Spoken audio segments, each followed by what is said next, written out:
All right, guys, welcome to the Poly Chat here on the Gay Talk Interactive Podcast channel,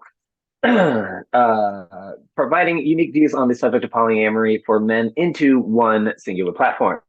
I'm your host and moderator, Byron Anthos, and today we are meeting our panel for the very first time. And so I'd like to start us off with the owner and creator of this platform, Oleg. Oleg, tell us a little bit about yourself. Absolutely. Hello, everybody. My name is Oleg, and I'm excited we started this podcast here. Now it's all public for everybody to watch and listen. So I'm in New York City. I'm 33, recently single. And my background, I'm an event planner and kind of blogger now, YouTuber. Thank you. All right, thank you, Oleg, and thank you for giving us this opportunity here. As I did say before, guys, I am Byron Anthos, and I will be acting as the host and moderator of this show. I am 37 from Dallas, Texas, and I am here.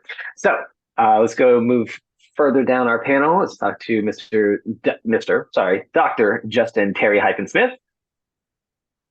You know, before he was very like, "Oh, I'm not elitist. Don't talk about my titles and everything." And then you just saw the eyebrows he just gave me. You put it on your title, okay? So I'm sorry, I couldn't hear you through my iPhone 15. And you wouldn't, would you?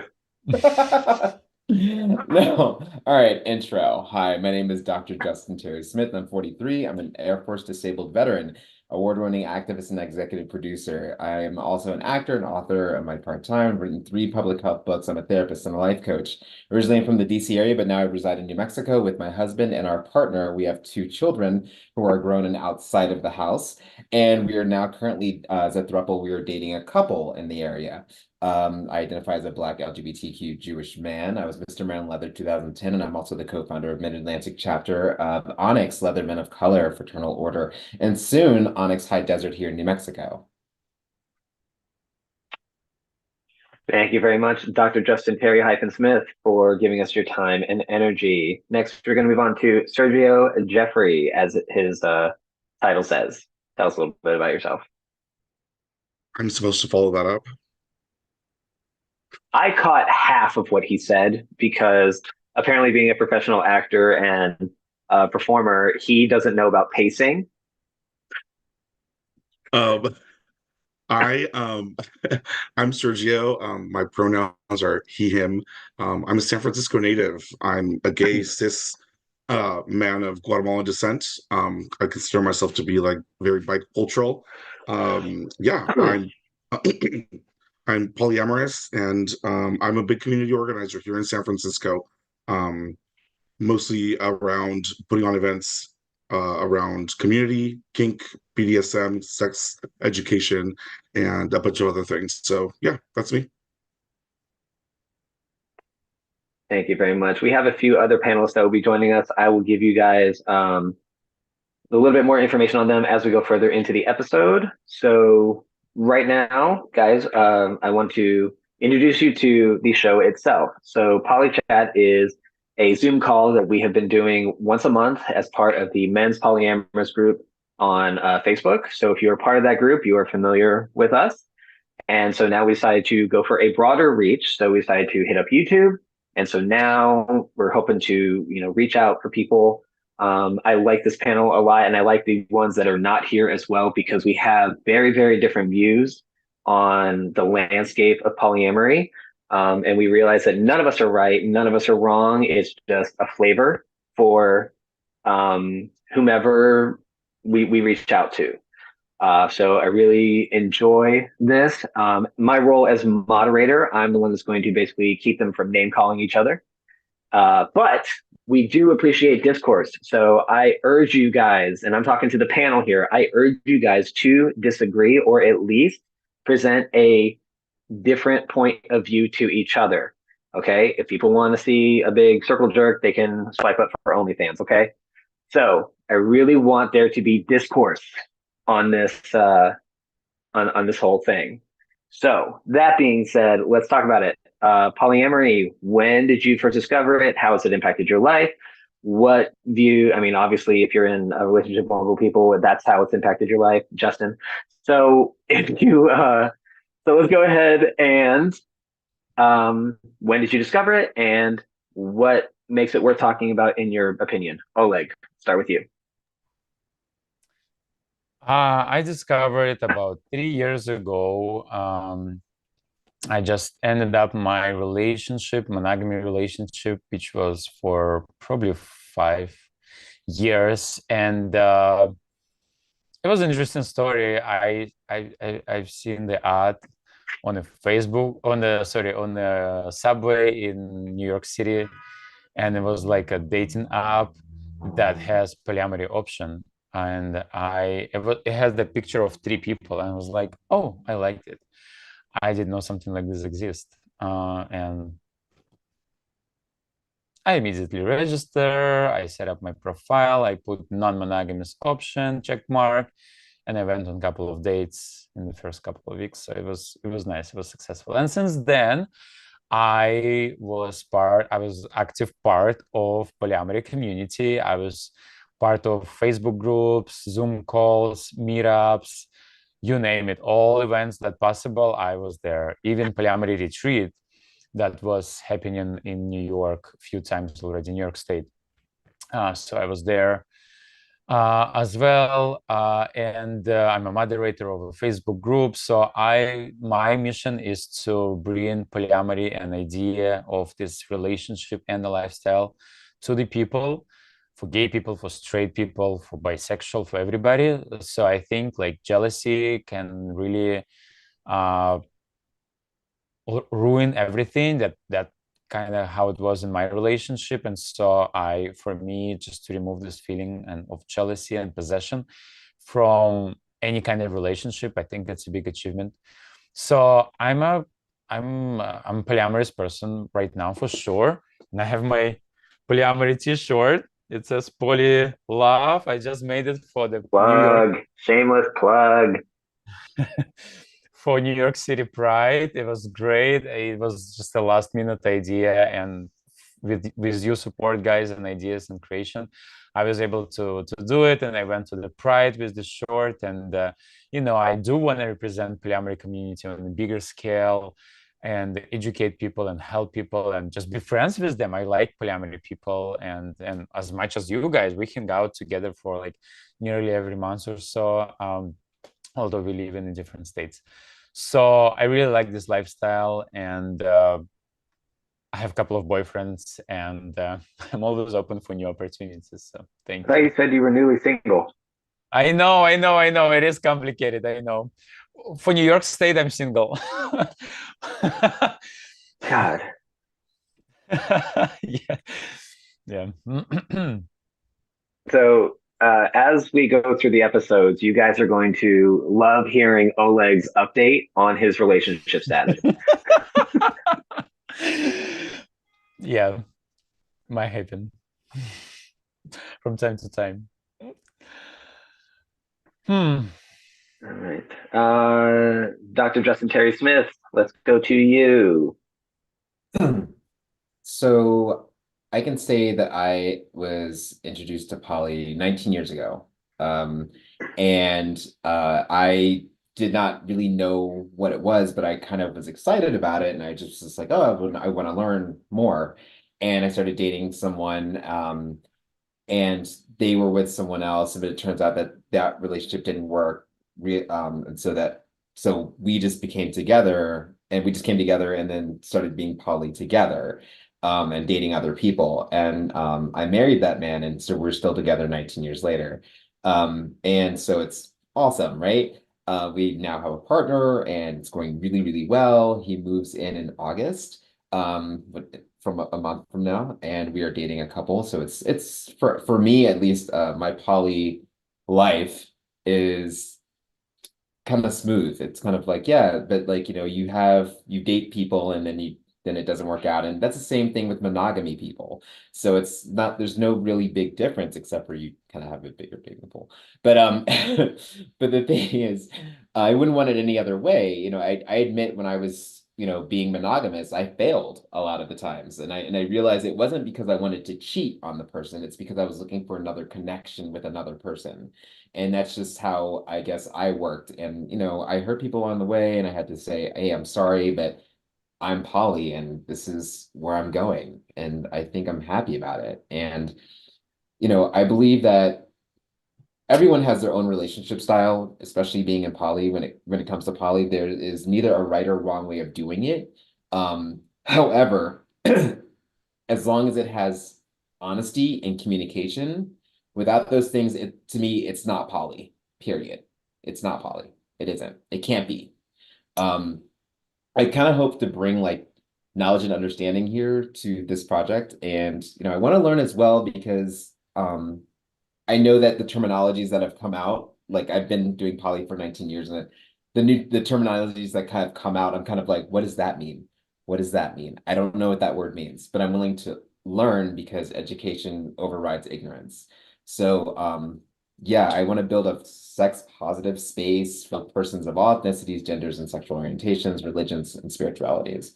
And I just wouldn't want in any other way. I think poly for me is where it's at.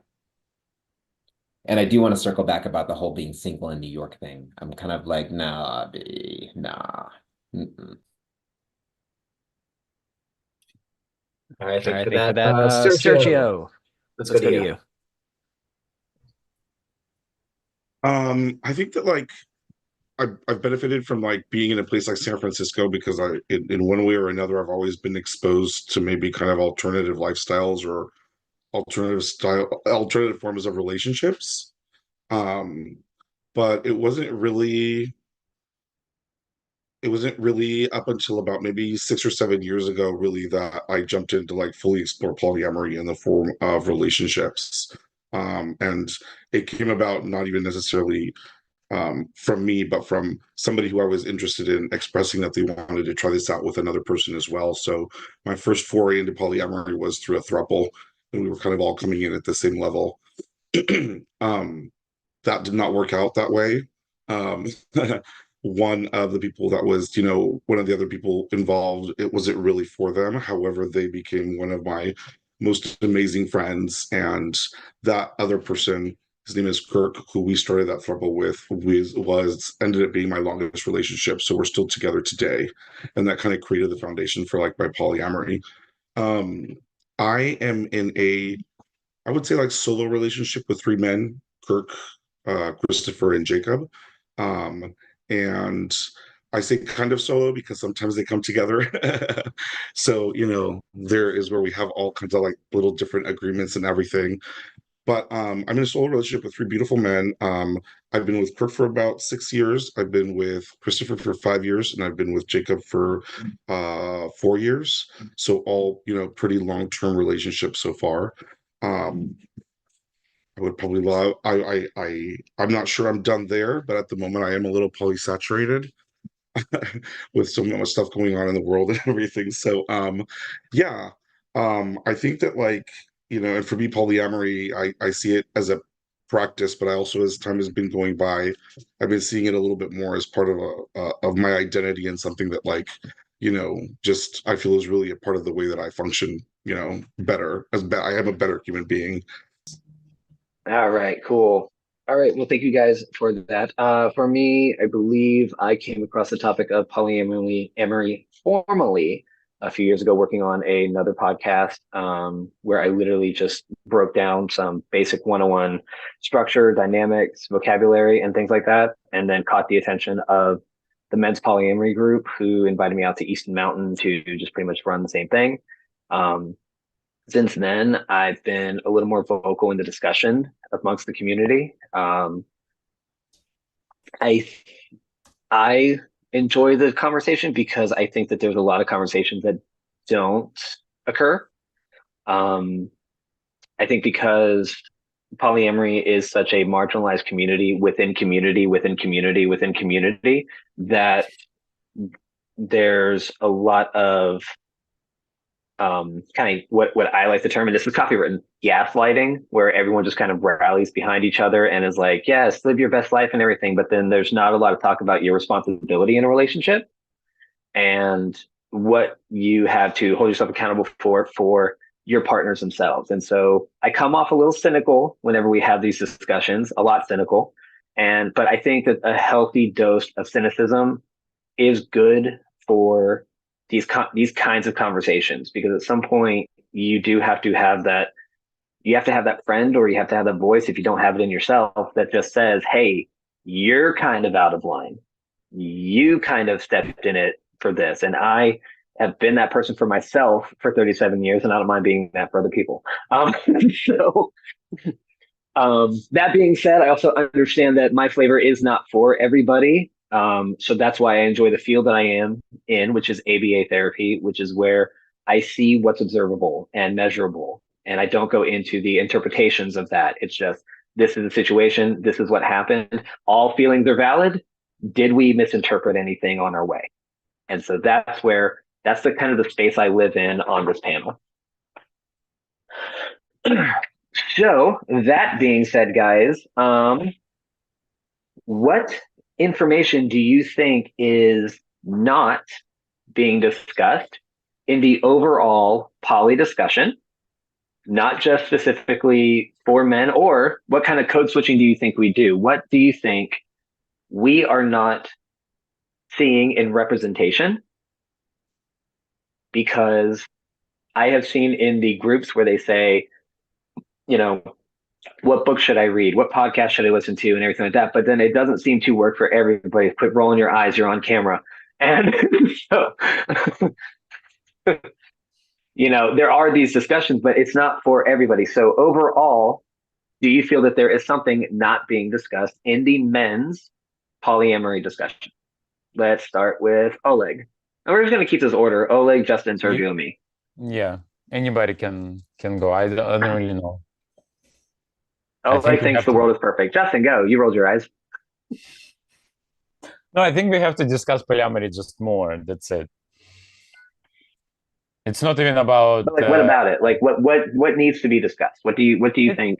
I think it's not even about equality. It's actually about quantity, because it's not so much information out there, or not different shapes or forms. If I don't like to read, I like to listen or watch. I would prefer to watch podcasts like this versus reading a heavy Well, yeah, you created it.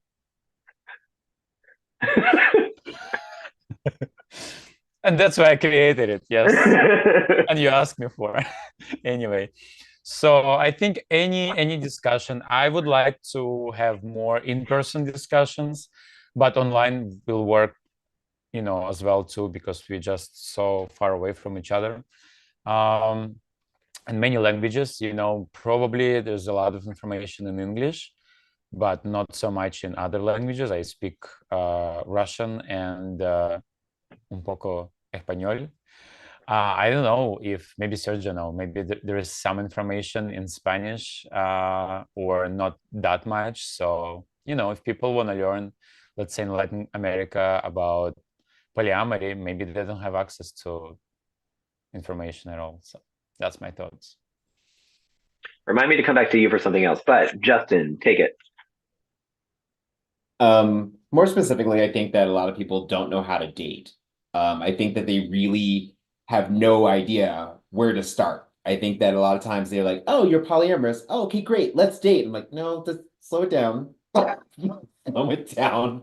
I mean, at least in my opinion, it's kind of like people don't really understand how to date a polyamorous person or how to be poly. It's kind of like, okay, so they don't know what kind of poly person they are. It's almost like rediscovering yourself again. A lot of times, like I see or hear or know people that'll pick up a book that like, oh, this will tell me everything I need to know about poly.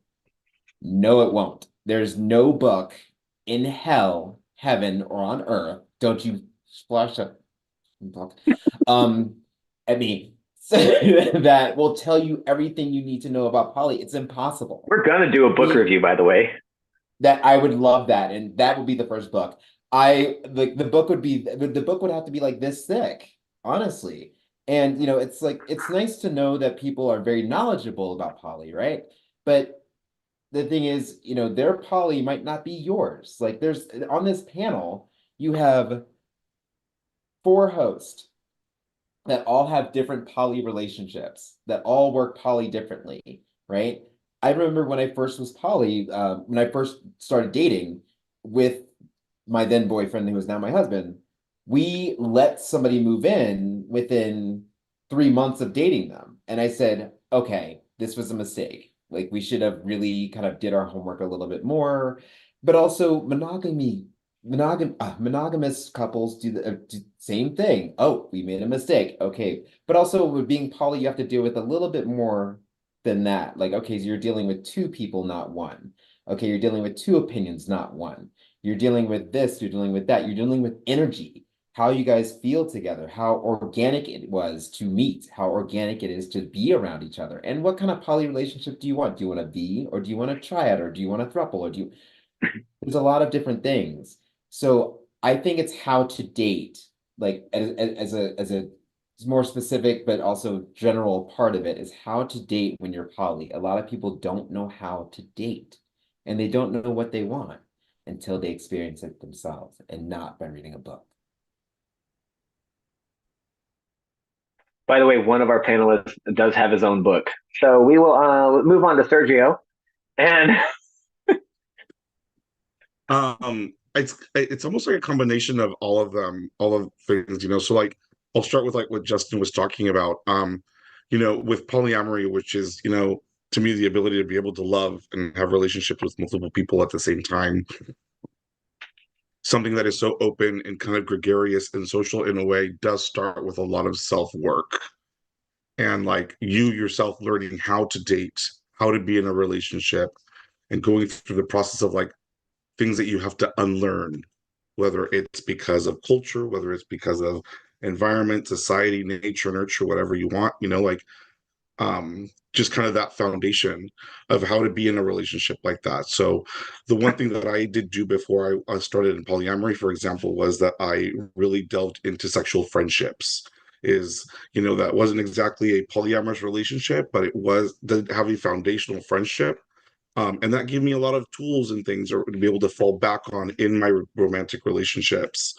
I think the second part, that's just, the foundation, like I was saying, dating or self-work that you need to do to be able to be in a relationship, whether it's polyamorous or not. I think the second thing was a little bit more with what Oleg was saying, which is kind of like just talking more about polyamory, and I call it mainstreaming.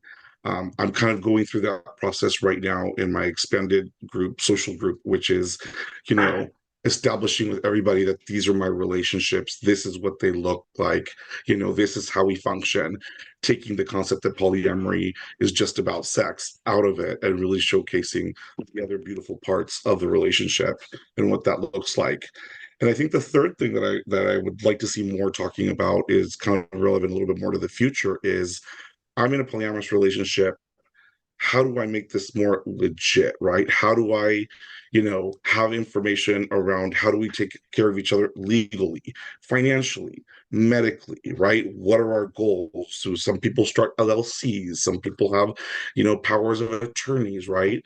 So really how to give your relationship a little bit more legal structure in a country or in a time when that is not possible just yet, right? So a little bit of everything, I think, in having conversations around that and knowing, okay, I've been in a polyamorous relationship for this many years. Now what, right? Like, how do I begin to give that a little bit more structure?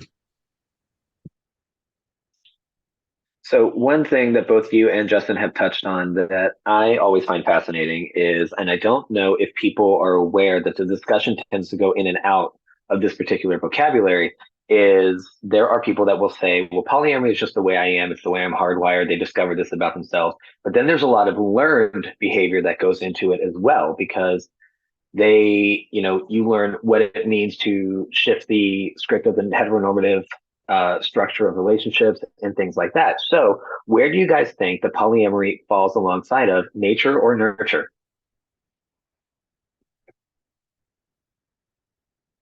I know. I'm awesome like that. That's what I bring to the table, y'all. Justin. I didn't know if we were going to order or not, but I definitely do have something to say. So I think it's a mix of both. Like I think, and I do kind of, this is just my mentality. Like I just do. I am a guy, right? So my biological need is to spread my seed everywhere I physically can. to be able to like make sure I populate this earth with my children, literally and figuratively. So like, it's like that's my biological like drive. I mean that could be said by a lot of, especially a lot of animals on this earth, and it's including humans. But also it's also learned, right? Because I think that the cultural norm that a lot of us grew up with, and a societal norm, is a man and a woman. Okay, they get married. Okay, they have a kid, and they have another kid, and then they have a dog, and then they have a white picket fence, and then they have a single family home. Like those kind of things are ingrained in us to like this is the norm that everybody should want, right? But then of course if you're LGBTQ, that doesn't necessarily add up sometimes for us, right? So my thing is, of course, when I look at poly and I look at like I'm bisexual, right? So when I look at poly, I say, okay, what kind of I have to like redefine in my head what that would be without the wife, without the picket fence, without the dog, without the two children. But ended up having two children, just having a male as my husband or partner, and then having another partner who's also another male. Even though I do like having sexual experiences with females and trans men, I still had to kind of change that in my head where how I grew up, and also telling me that that's wrong, and also telling me like going through the church and saying I went to church every Sunday, this is how I was raised, and blah blah blah blah blah. Like it was kind of torture to me, I guess, because it honestly wasn't what I wanted. And then I realized, of course, growing up and being in relationships where I actually wanted multiple partners, and it wasn't for just sex, it was for connection. And I really, really wanted that, but I didn't know how to admit that to myself without me feeling some sort of shame until I met my husband. Oleg has his hand raised. Go for it. Yeah, I just want to add up a little bit about it. I think the every time I'm kind of losing something in my life or I'm leaving something in my life, I'm getting something new. So I'm an immigrant. I'm actually celebrating my 10 years of being here in the United States. It was back in May. Yes, thank you guys. And so the immigration process was very hard for me. I have to learn the language. I have to learn everything about new country and stuff like that. And I left a lot of things behind me, right? So I have to start a new chapter. So kind of similar feelings, maybe not that big, were when I finished the longest relationship of my life, which was over 5 years, and I was looking for a long-term relationship, and I was excited to have a boyfriend, a real boyfriend, to live together, to have like all this life I was dreaming about, right? Until we have to break up, and I was start thinking that I'm looking for something completely different. I'm not gonna go on a regular dates again. I'm looking for another type of relationship. I didn't know what I was looking for. So I was just don't want to go in the same pattern again and again with different people because I knew it's going to be the same thing. And so it took me several months to find out the polyamory, and the polyamories exist. And I wanted to mention that I kind of heard about one couple back in Moscow. They live together and they post a lot of pictures on social media, and people kind of put very strange comments. No one believed in them. Oh, you guys are gonna break up anyway. It's not gonna be forever. It's just for sex and all of that kind of stuff. I remember that. And yes, they broke up at some time, but that's all my understanding of polyamory was. I was thinking you have to be in a couple, you have to live together, and people will be, saying mean things to you or something like that. And the way how I do polyamory right now, it's completely different. It's a lifestyle, it's approach, the way how I approach, relationship in general, how I treat people, how I treat myself, right? Because I can have way more love to myself right now without jealousy, without possession, Oleg, I right? think you're playing your "I Live in New York City" soundtrack in the background. it's just a validation of that I'm in New York right now, because next time on this polyamory chat, I might say I'm in New York, I might be not. So at least that's a The proof. sirens will give you away. Yes, yes. That was crazy. So every time I'm leaving something, I'm actually getting something right around the corner. So for me to be disconnected from my family, from my circle of friends back in Russia, from my ex-boyfriend, monogamous, right, and his circle of friends, it actually gave me a new opportunities, new lifestyle, new people, just like you guys. So I don't want to give any advice here. That I just wanna I just wanna stop here. Thank you. All right. Sergio, go for it. I'm going to go back to your OG question about it being nature or nurture. And I'm going to take the role, I'm going to say that I think it's nurture. I think that as human beings, our nature is already to be social beings. And I think that a lot of the times um, because we exalt romantic love, you kind of don't really pay attention to the other forms of love that you might do during the day in different ways, right? We all have that best friend who, we absolutely love and adore and has been with us through everything thick and thin, right? And that's a form of love right there, right? The love of friendship that we don't always exalt as much as we do romantic love. So I think that the capacity is there. But I do think it has a lot to do with nurture and having the natural disposition of either wanting to think differently or giving yourself the opportunity to think in a different way or to try something or to learn something different. And I say that, I guess, from my personal experience like I was born and raised in the United States, and then I did high school and college in Guatemala, where my family is from. And they could not be two more different places to try and grow into a queer man. I had the privilege of being able to travel back throughout high school and college to San Francisco and spend time.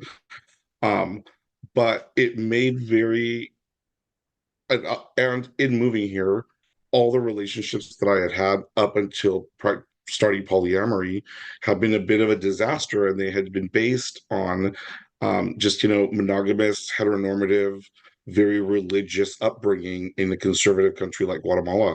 So I definitely went through a process of not just learning, but in learning so many things, so many behaviors, that I do think that it has been a process of, I do think that polyamory is um it's been a process of learning and unlearning so many different things, and to see the results so many years later being so positive, so beautiful, just so fantastic. To see that work, it hasn't always worked out that way, but to see that where I was able to invest and learn and made the effort to do a different behavior, it paid off in the end. I definitely think it's a skill you can learn. It doesn't have to be for everybody. You may not be wired that way, right? But I do think it's a skill that can be learned, because we sometimes do it without noticing. It's just with other types of love.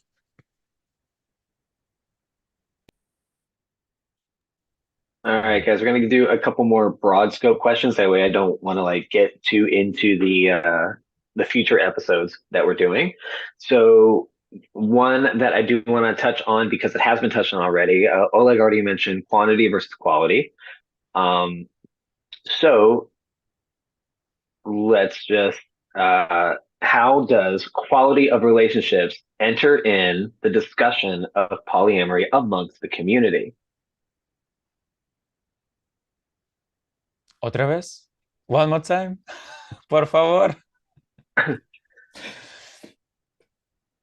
If polyamory already has attached to it the atmosphere of quantity versus quality of relationships, then how does the discussion of quality have its own merit in the discussion of polyamory? How do we relate quality to the relationships of polyamory?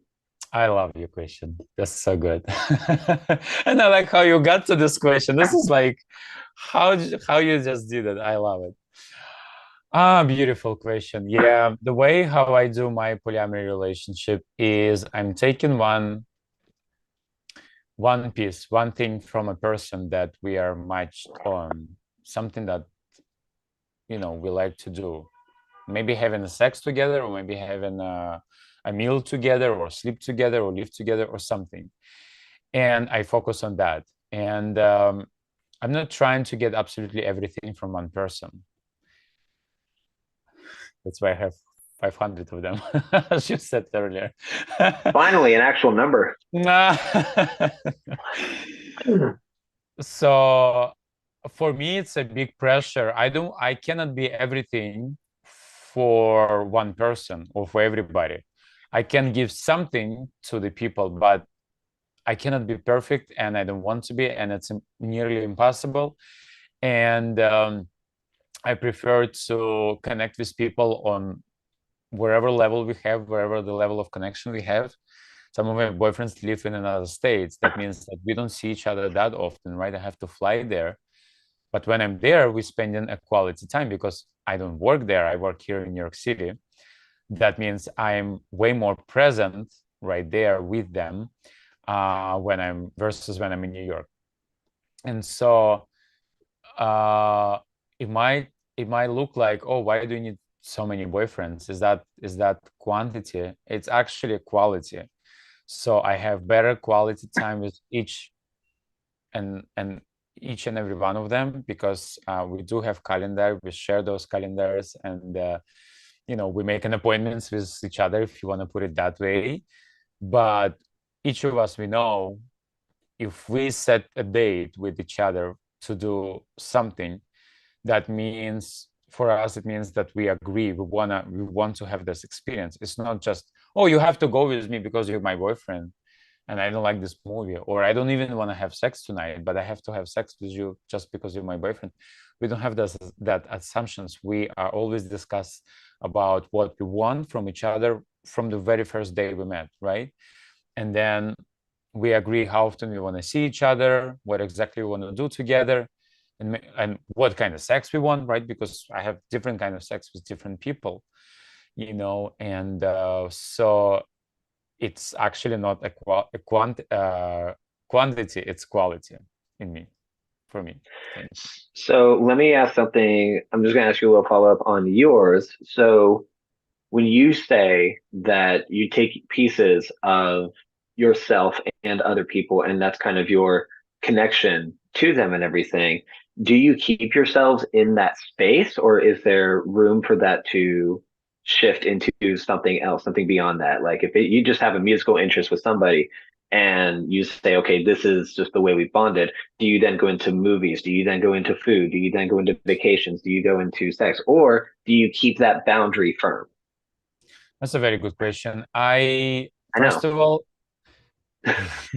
first of all, I keep like feelings of gratitude in me for this person, for being in my life, and for this match that we have. I'm open to new opportunities with this person. I love to.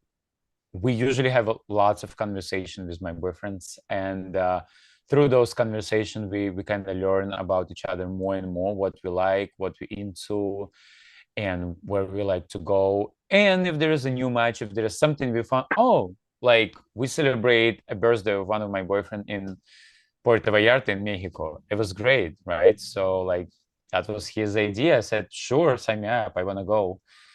Tell me what, the date and stuff like that. I'll go there.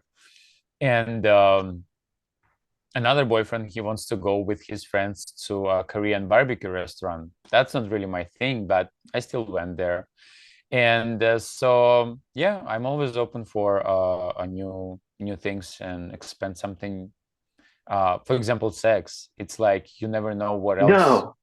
what you like, what your partners like, like a threesome or public or anything, right? Or by the way, bisexual people. Speaking of Justin, I want to learn where to find them. How to New set Mexico. a date. That we're gonna keep that for next episode, or we're gonna we're gonna give you updates. That's what I wanted to try for the future, you know, in the nearest future, or as soon as possible. You know, how to connect with bisexual people. You know, I never had experience. So yeah, text me, Yeah.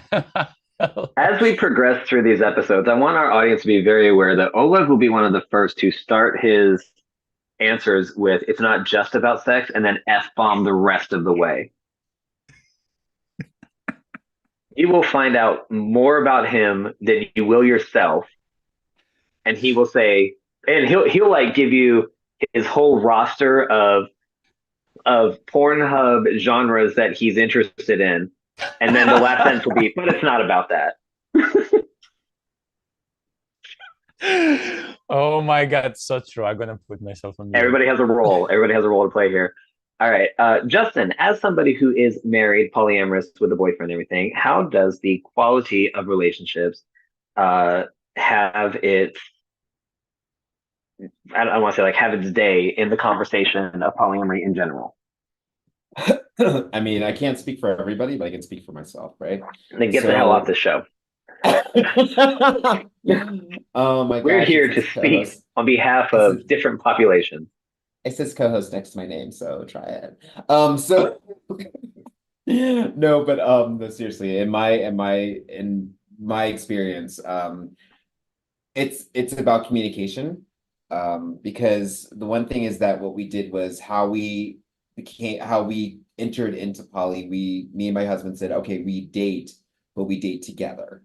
Right. So there's no V formation at all, right? So meaning there's no central point where they're dating two people and the two people are not connected. For us, of course, we met our partner, Joey, and he's amazing. And he just kind of fit organically within us both, figuratively. So it was great. But the thing is, so we decided like, okay, so there's three of us now. So we don't date anybody separately. We kind of say, okay, this person's interested in us. So what do we think? And we have a discussion about it. And we say, okay, so I don't know if I'm physically attracted to that person. I'm like, okay, well, I understand that. So I guess, you know, maybe if you get to know him and blah, blah, blah, blah. And then of course, even after that, sometimes it's a no. And I'm like, okay, cool. So I guess we're not dating him. We kind of, that's just the way that we work. As far as like, and then we met this couple, we'll just call them C and J. And Oh, I know them. and C and J have been amazing, right? So the connection is there. It's very like organic, and it's just kind of like we're pretty much all attracted physically, emotionally, mentally to each other. So it's kind of it just kind of melded together where it was like, huh. And quality to me doesn't mean about what you're bringing to the table. I don't give a fuck what you have monetarily. Like, I'm just like, okay, that's great. You have money or you don't. I don't care. How are you going to fit within what we Of course, you don't care. You have 80 acres. I know. So how are we going to fit? Yes, everybody. I live on an 80-acre ranch. So with no animals and a pool, but whatever. So how are we going to fit, you know, how are we going to fit within us, within what we already have? And that's what I mean, what quality is for us. It's like, okay, so is this person going to fit or not? And if they don't, it's not saying that their quality is lowered, but I'm saying that they just don't fit within what we have. And maybe that's just being like saying, okay, so organically, it's not working. And that's okay to say. And sometimes, you know, I have to tell some of my clients, I'm like, it's okay for you to say this is not happening. And I don't feel like this is natural. I feel like I'm forcing this. And so that's when you start getting the quality. To me, your relationship kind of goes down, because when you start forcing puzzle pieces together, it doesn't fit. And then you're missing pieces from the actual bigger frame of the puzzle. So it's kind of like, okay. But then also, of course, you have other kind of poly relationships that are different, where it's like, okay to have three pieces that these two don't connect and there's one there, and that's fine. And the quality of the relationship is great. So for me, it's not just, I know inside of me, I don't have the energy. I don't have the bandwidth for more than what I have right now. So I just can't. And I know that within myself. I'm like, you know what, Justin, you're very versed right now. That's great because everybody's happy sexually, and I love that. However, two partners dating two others, right? And we're all together. I'm spent. Like that's it. That's my bandwidth. And I say that now because I know that I said four people. I mean, sorry, I can only do four people. I mean, three people, including myself. You say that now And I because can you haven't met me in person yet. see, and there we go. So, Called it. so, Called it. I mean, right. So, I mean, we knew who your crush was the last conversation. We knew. I don't know why you're like hey, super secretive about it. We knew. whoa, buddy. He wasn't here to hear me say that. We didn't even say it was him. You're telling on yourself right now. Okay. No, you just said, okay, never mind. And you confirmed. Anyway, I'm saying that I've said in the past, like I can only do three people. I can only date three people, and then three people turned into four people. But I'm able to do four people. So I think as I grow as a polyamorous person, I do have the bandwidth, but right now I'm stopping at dating four people at one time. I can't. But yeah, that's my quality over quantity.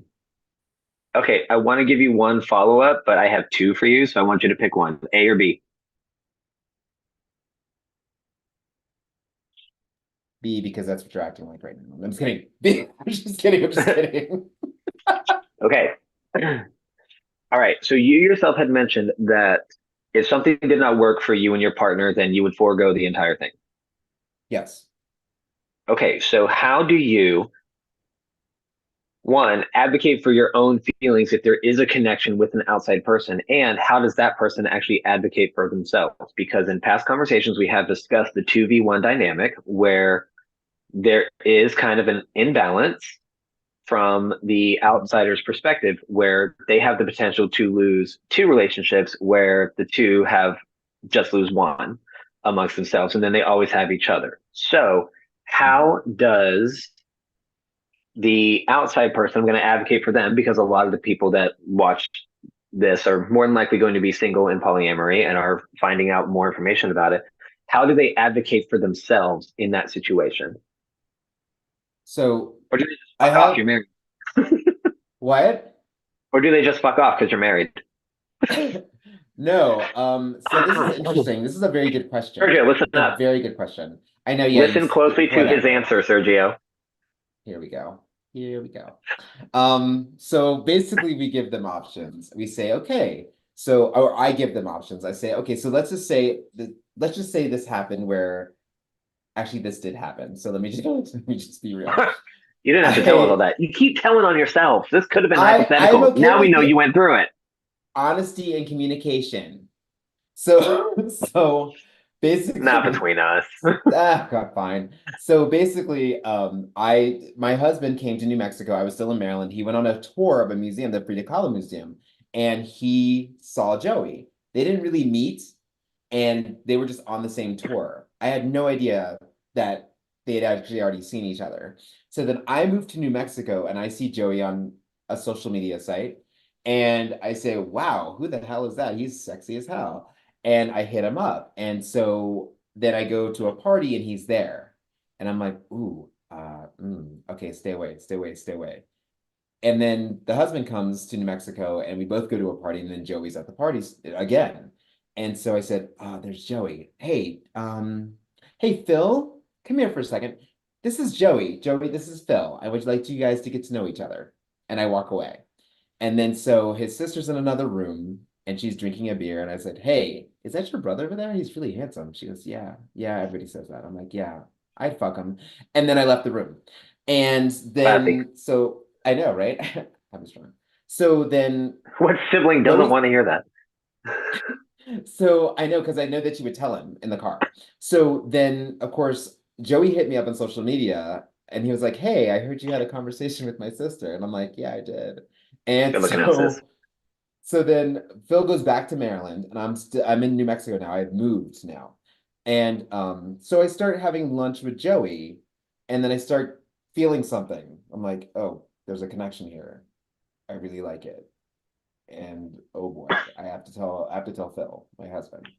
So I said, Phil, I went out with Joey for lunch, you remember? And he's like, yeah. And he's like, how was it? I was like, yeah, I'm kind of feeling it. Like, he was like, what? I said, yeah, I'm at that point where I'm getting feelings. And he was kind of like, oh. So I had already said that. Phil was like, okay, so what do I do? And I said, well, I would like you guys to spend more time together. And so they did. And then they hit it off. And I was in Mexico for a week and they spent time together. So my thing is, by telling you this story, what I'm trying to say is that even though the third person isn't legally connected to the other two because they're married, doesn't mean that there cannot be a deep connection, right? So my thing is like, I know that there's apprehension, like with the third person, right? There's apprehension of like, okay, they're already married. Like, what am I going to do to contribute to this? Like, how am I going to count like in this relationship? And am I going to be giving equal say in this relationship? That's when you have communication between all three of you. You have to sit down and talk about these things when it comes to having an equal say, making sure that you actually share your space with the third person, giving them an equal slice of the pie. Meaning when Joey moves in, we've already have closet space open for him. We already have his side of the bed. He already has two dressers, or a dresser. So he already has so much space in the house that if he moves in, he's more comfortable. And he's like, yes, this is my house too. And of course, that's when you start talking about the legal documents that you put around someone to protect them, to make sure that if something happens to me or Phil, then this person isn't just out to dry. Does that make sense? Yes, didn't answer my question. Sergio, you're up next. So I totally forgot the original question. the original question is, how does the discussion in the discussion of quantity versus quality, which is the atmosphere that polyamory seems to carry with it, how does quality have its own merit within the discussion? So how do you keep quality in a relationship?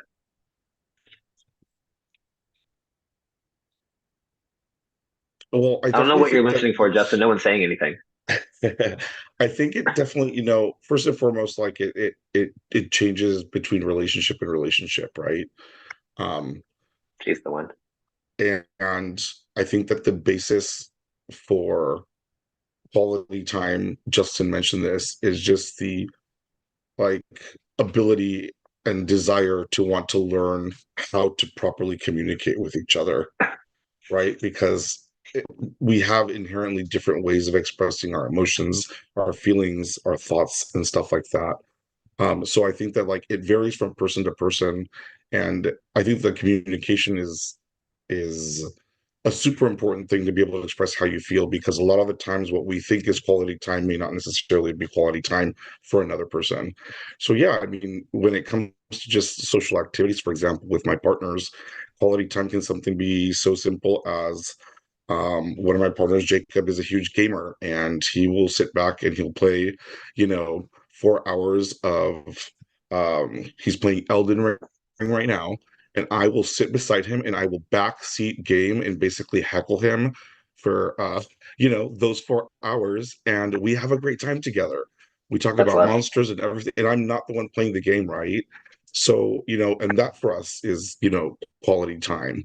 Um, with one of my other partners, we're in a leather club together for men of color. So a lot of what we do are kind of like our quality time is doing acts of service for our community through promoting parties, putting on education events and everything.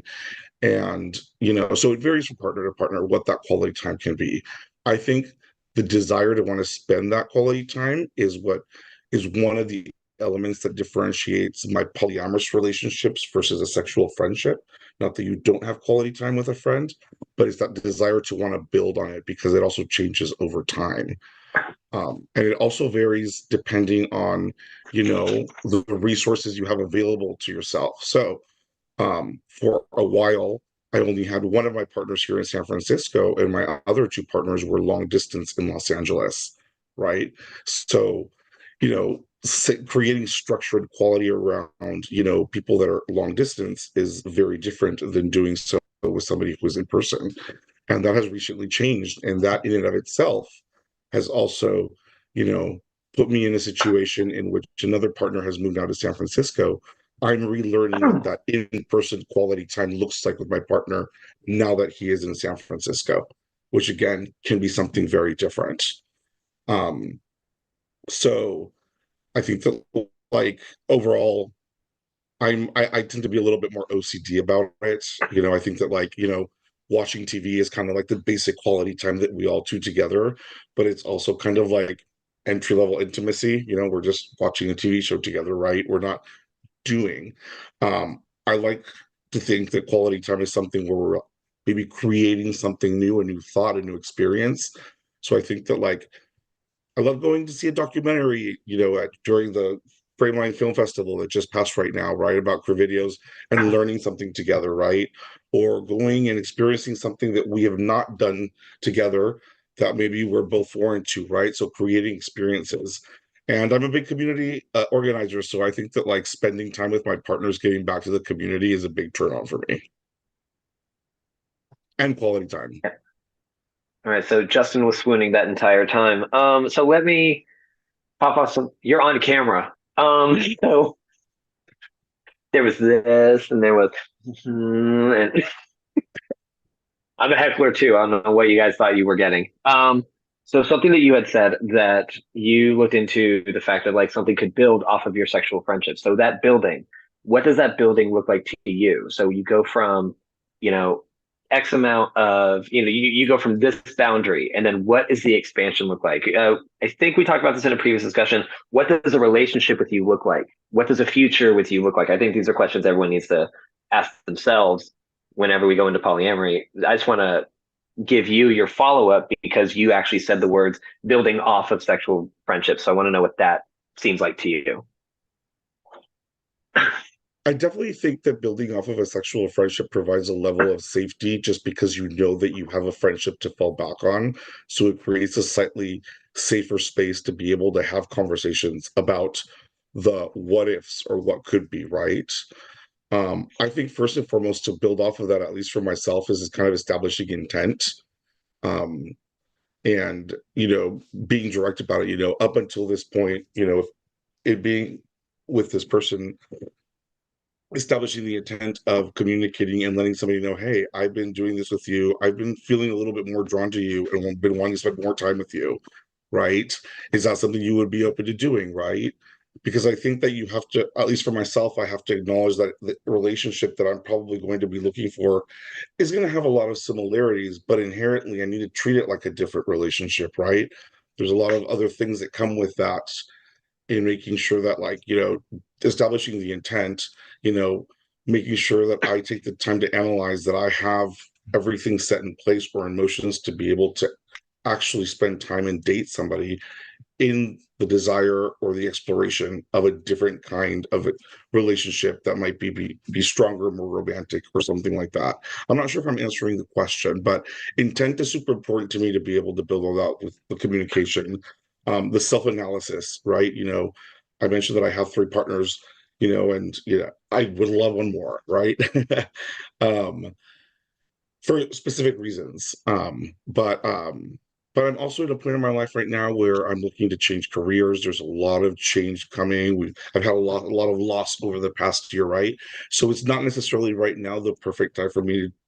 I'm doing the self-analysis and I realize that I'm not in a situation where I can mentally take on a relationship without, making some unnecessary mistakes because I'm tired or don't have bandwidth. So as much as I would love something, I also have to, be aware of what my limitations are as a person in any given time. All right, cool. All right, so just so our audience knows is that if given more time, I would absolutely break down the language of every single person's answer here, and I would run them through the ringer. I already have several notes that I want to do with you guys, but this is really just the meet the panel episode. And I've gotten a lot of messages from Oleg right now that after this, we were going to take questions from our audience. So I would love to hear questions from them. So this is your chance to introduce yourself to our panel and get yourself out there. Well, first of all, I wanted to say, everybody, if you want to join our next episode, you can do so. You can submit your question, or you can even join us here during the stream and be on camera and ask your question. And we would love to talk to like Robert's doing right now. Yes, we have a Robert from New York And City. Daniel. And we have Daniel from San Francisco, I believe. Robert, we're going to start from you. Yes. Hello. Can you hear me? Yes. We can hear you. Now, Okay, your question very can good. be an Welcome, overall welcome. for everybody, or can be for someone specific. Do your thing. Okay. This is an overall for everyone. Uh, do you need a little info on me? Just a little bit of info on me, or just strictly ask the question? Whatever you are comfortable sharing with the world of YouTube. Okay. Wherever Okay, relates very- to your question, give us your information for sure. Yeah. Okay. All right. Currently, I'm 55 years old. I live in Queens, New York. I'm a creative artist. I'm a writer. I do, podcasts, all that other stuff. But I'm also polyamorous and in multiple relationships. And at the beginning Language of the year, check, language check, and you're polyamorous. Yes. Not but you're polyamorous, and you're polyamorous. and I'm polyamorous, in addition to many other things that I'm part of intersectionally as well, other communities as well. So met a wonderful guy the beginning of this year, and luck and love got a new guy. But the difference with this new guy is that he lives far from me. He lives in Georgia, and I'm here in New York. So the best question I ask, and I've been asking plenty of other people for feedback and ideas, is how do you help and foster long distance relationships? The other person is around my age, and he's also polyamorous. So I throw it through the group. What's the best advice you Oleg can has give for a person 40 in in a long different states, distance so he's going to be the relationship? one to answer. I love this Go ahead. question. Yeah. Robert, is this question about like travel issues, time, health, work schedule? Like, what's the Good question. Travel is not a big issue. It's more regarding about time management. I have a more set schedule. He has a very hectic and all different times of day schedule. I make sure regarding letting him know what my schedule is, and we still do contact back and forth, so the communication is still there. But the thing is regarding scheduling to make time in order to keep fostering the long distance relationship. That's the key. It's more of scheduling. Mm-hmm. So are you willing to travel to him, or he's willing to travel to you? Actually, either way, if he asked me, boom, I'll plan it. But the thing is, I have to work more regarding his scheduling because it's more chaotic. And how often would you like, ideally, guys, how often would you like to see each other in person? Well, hopefully at least once or twice a year, but if it's more, that's better. But the idea is I want to make sure that, like I said to someone else, I want to make sure I'm not screwing it up, as they say, in a bad way. Like what? What do you mean? What can happen? You mean Well, between the time you're gonna see each other, right? Right. The thing is that I had a long distance relationship a while ago. And the problem, and that fell apart because although we first started talking and connecting, because of that other person's work schedule, it then became very different. And then he fell out of love. And then we essentially ended it. I'll tell you what, why don't you three think on this one? Let me hop in for a second. And so if the issue is conflicting schedules, then this is probably an issue that's not really related to being long distance, because if you guys were probably living close and you were still having these schedules, it sounds like there wouldn't be much time to see each other anyway. I'll tell you what, why don't you three think on this one? Let me hop in for a second. So if the issue is conflicting schedules, then this is probably an issue that's not really related to being long distance, because if you guys were probably living close and you were still having these schedules, it sounds like there wouldn't be much time to see each other anyway. when something like that happens, you kind of have to look at the effort that you were both trying to make your goals achievable, and just realize that sometimes, like in the case of your previous one where you said he fell out of love, I think it just became a question of compatibility, and incompatibility is not a failure. So I don't think you should be thinking of how am I going to screw this up. That if you guys are both doing everything you can to, like I said, make those goals achievable, then there's no reason why you shouldn't be able to foster the relationship that you want to do or that you want to have. Yeah. Justin, take it away. So me and the husband have been in a long distance relationship before. We lived in Maryland and this person lived in Florida. And so what we did was their schedule was hectic as well, right? Our schedule is pretty much 9 to 5. We have weekends, we always have weekends off, 9 to 5, weekends off. So he would have to be scheduled, like it would have to be on his schedule because his was less structured, right? So, but the thing is with that is like, there has to be communication where, okay, so I have to understand that your schedule is going to be hectic. So you only have this weekend to come up to New York. And I have to understand that, and my partner has to understand that. Okay, now that we all have that understanding, when can you come up? I know that your schedule is hectic, but when are you free? Now, I don't know if this person can actually tell you a month in advance or 2 months in advance. I have no idea what their work schedule's like. But the thing is, of course, if you're willing to put in the effort, you're gonna see him more than twice a year. You're gonna see him more than twice a year. Because here's the thing about what I've learned as being, I don't know, just in my experience, I've learned that me being poly, I want to see my partners more than twice a year. Like I want them to be either here, or let's say my future partner lives in San Francisco. Like I'd have to go up there like at least 6 times a year to see him or her. Probably him. But yeah. So I'd I'm probably good have with just once a quarter. I'm not talking to you, sir. I'm just putting it out there. Ooh, already third. Nice. We've established the Wow. dynamic.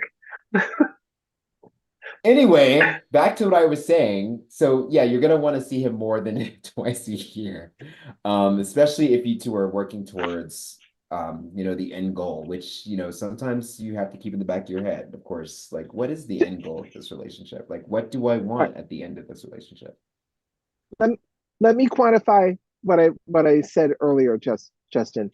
I just gave the number of 2 times a year. Do I want to see him more than that? Absolutely, I do. And that's not a problem. The problem is more of his work schedule than it is mine, because he can't do a month ahead or things exactly what you were saying. And so that's an issue on him. We definitely know that we have things in common and that we have definitely things to talk about, which is one of the most important keys. But it's just regarding putting in the effort, and I have to be more patient, regarding that he's not able to always be available when I want him. If I could have him every single week, every single day, I would. So I'm one of those. So. Sergio, go first. Robert, let me share a little bit. I mean, these are going to sound like some basics, right? But let me tell you a little bit about how I don't know that I actually shared how my relationship structure works. But whereas Justin is, in a relationship with two other people in the form of a triangle, my relationships are in the form of V's, so I have relationships. Each one of my partners has their own relationships as well but I'm dating all three of them. And there are times when we sometimes come together. So it harkens back to to me, the conversation we were having about quality time a little bit earlier when we were talking about what that looks like, right? And you are going to have to figure out with your partner that is long distance what that quality time looks like for you guys. Because ultimately, I've noticed in my relationships that the biggest fear that hits us and can be the cause of conflict is the FOMO, right? Is the fact that maybe my partner is going through an experience or something that I would like to be going through as well with him and experiencing that, and I don't get to do that. Or, your partner is far away and he's like, well, I have such a chaotic, you know, schedule that it prevents me from seeing Robert, as much as I would like to, and as much as his partner gets to see him, right? Because they get to do so many good things together, right? So you have to figure out what quality time for you is going to look like, right?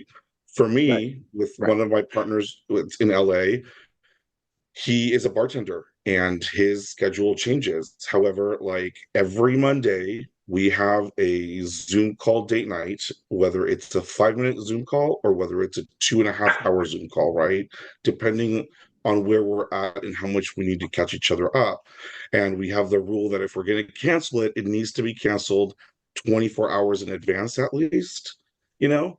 So what that does is what I would normally get from being in person with somebody, for example, the visualization of commitment or that somebody wants to, spend time with me, is being satiated in that, date night because my partner has committed to do this with me every Monday, and every week he's having to choose to be able to do that, right?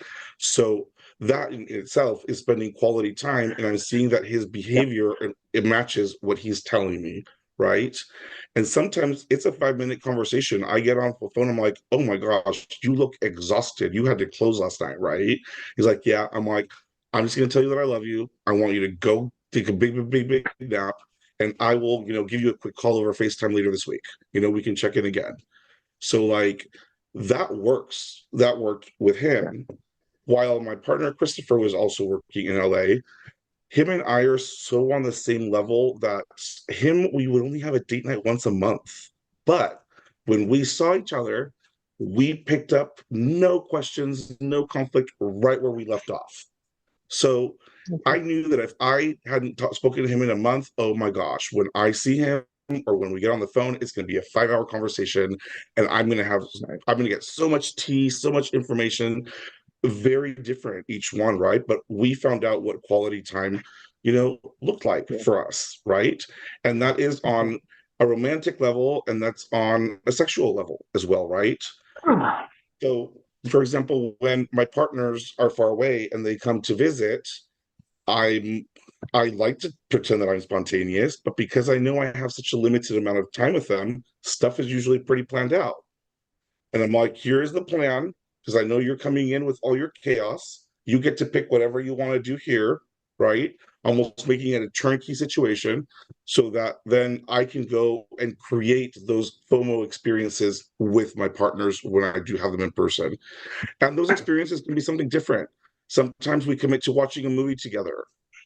With one of my partners, like we've been watching The Summer I Turned Pretty on Amazon Prime.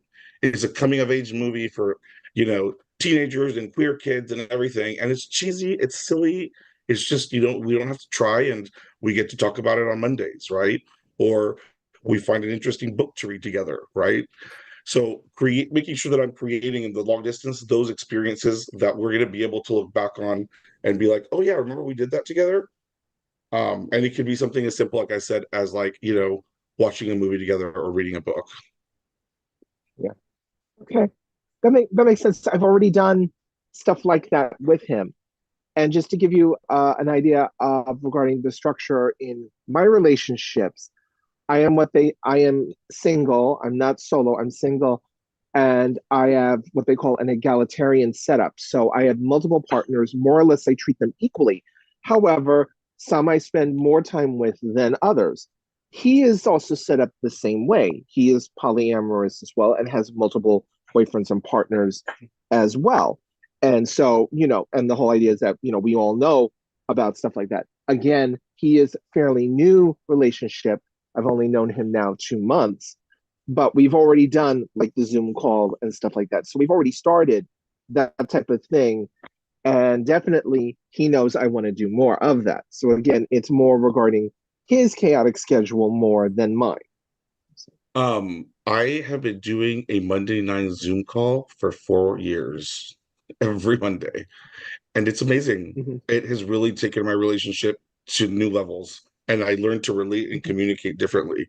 You know, the one thing that we've always had as a goal, though, is what we're going to be looking forward to doing together next time that we are together, so that there's always Exactly. that little something, that beautiful little carrot at the end of it. We're like, when I see you, I'm going to get to do this.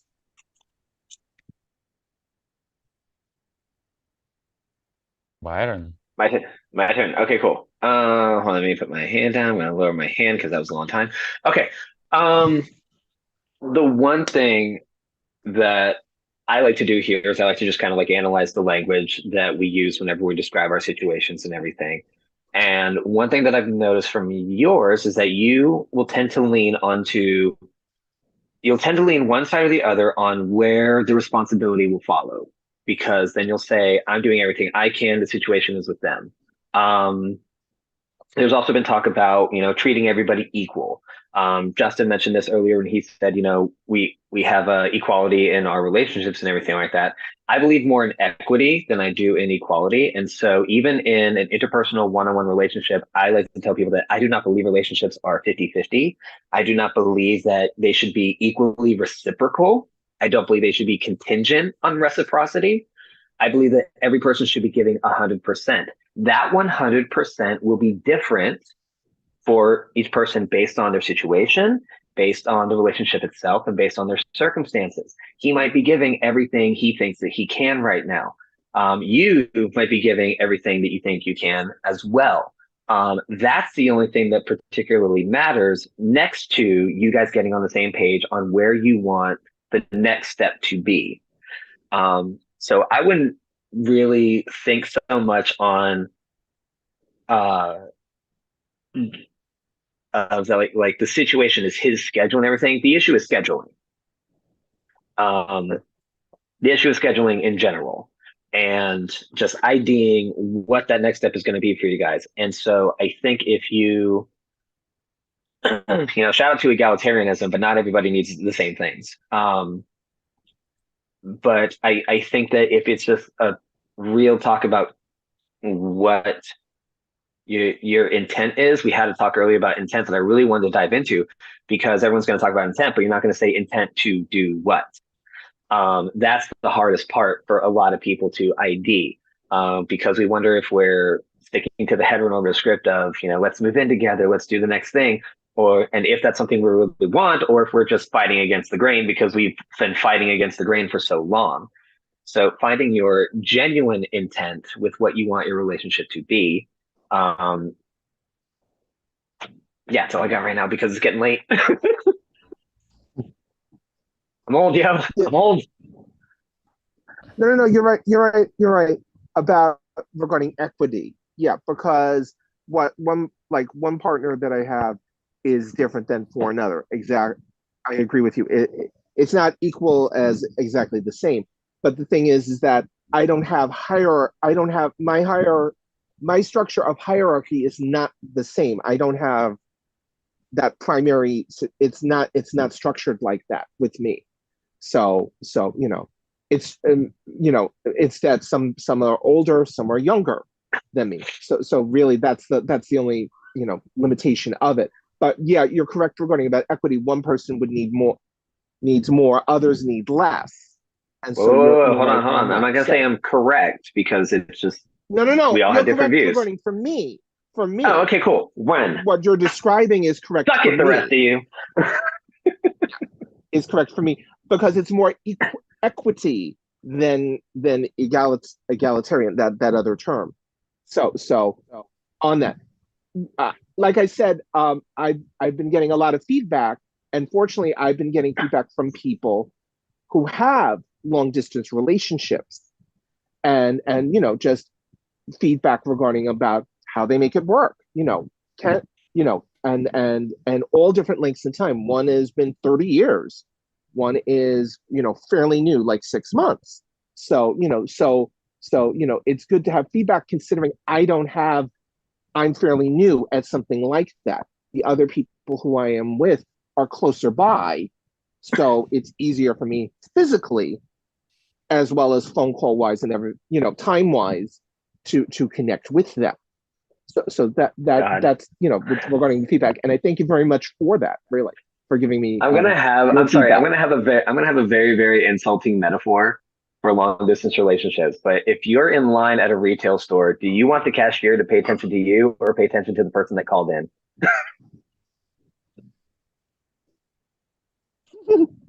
Well, to you, yeah, the person. I know, and that's kind of like my stance on long distance relationships. Like I will prioritize like what's near me and stuff. So I don't know. It's like that situation just came into my head, and I was like, wow, that really kind of spits in the face of a lot of long distance relationships. But I just had to share it with the world. Well, I think as a matter of equity, right? A customer is a customer. So I mean, if she picked up that phone, she was probably doing the right thing. It was that person's turn. I'm just joking. Mostly because I worked retail for like 10 years. I know Dustin was about to take back every message he sent me. I don't know what you're talking about. Dustin, your hands up. Go. Yeah, so Daniel does have a question. I just want to make sure I pointed that out. Okay, cool. Put your hand down. Daniel, what's that? Of course. Let me introduce Daniel here. Hello. Welcome to our stream. Welcome. Happy to have you. Are you in San Francisco? Yes, I am. I'm not traveling this month. Perfect. All right. Welcome. Well, I'm in the East Bay, not San Francisco City. Oh, okay. Bay Area. Yes. Okay. Yes. just to be clear. Yeah.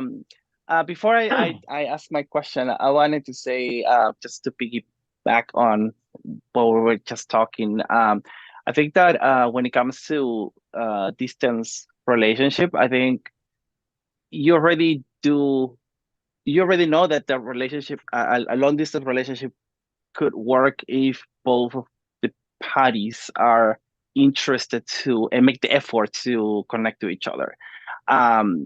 I personally have met a lot of poly persons that were interested in me, but because of the distance, we never moved towards to it. I had someone that lived in Philadelphia, and we became really close really quickly. And we were interested to pursue a relationship, but the problem was that he was not willing to have a long distance relationship, and he was not willing to relocate, and neither was I willing to be relocated. And because he didn't want a long distance relationship, we never pursue into that. However, we continue to be friends. We're friends. We see each other from time to time when I go to certain places, when I travel certain places, sometimes he meets me there, and we just continue to be friends. We cut the sexual portion of it, so we remain as friends. But I think that when it comes to a relationship that is a long distance, it has to be a commitment for both parts, regardless of scheduling and all, those little details that you on with communication you can solve, right? And somehow make that work. But if one of them are not giving as equal as the other person, and that, I don't think it's gonna work. So, well, that's my my thought about that. Anyway, so my question is, well, as poly person, if anyone is dating, if you're dating, are you still open to date someone who is monogamous? That's my question. That's a good question. You just need 2 seconds to process. Well, yeah, because I personally am open to date whoever because I know on my personal situation, my pool of people that I could date is reduced. Because I think we mentioned something about this before. Like sometimes we tend to go for certain type of people, or that have certain characteristics, or that we are attracted to certain physicality or whatever reasons, right? So we tend to reduce the amount of people that we could potentially date. I personally have experienced a lot. Uh, I don't know how to say it, maybe like a backlash in a sense that I am I'm attracted to a lot of people, physically, emotionally, uh, for whatever characteristics they may have. Because besides being poly, I'm pansexual, so I'm attracted to men, women, trans. So I don't care, how you look like physically in that sense, right? If I want to date, but a lot of people that I'm attracted to are not attracted to me just because I'm either Asian, or because I'm slimmer, or because I'm too feminine, or whatever reasons that they have.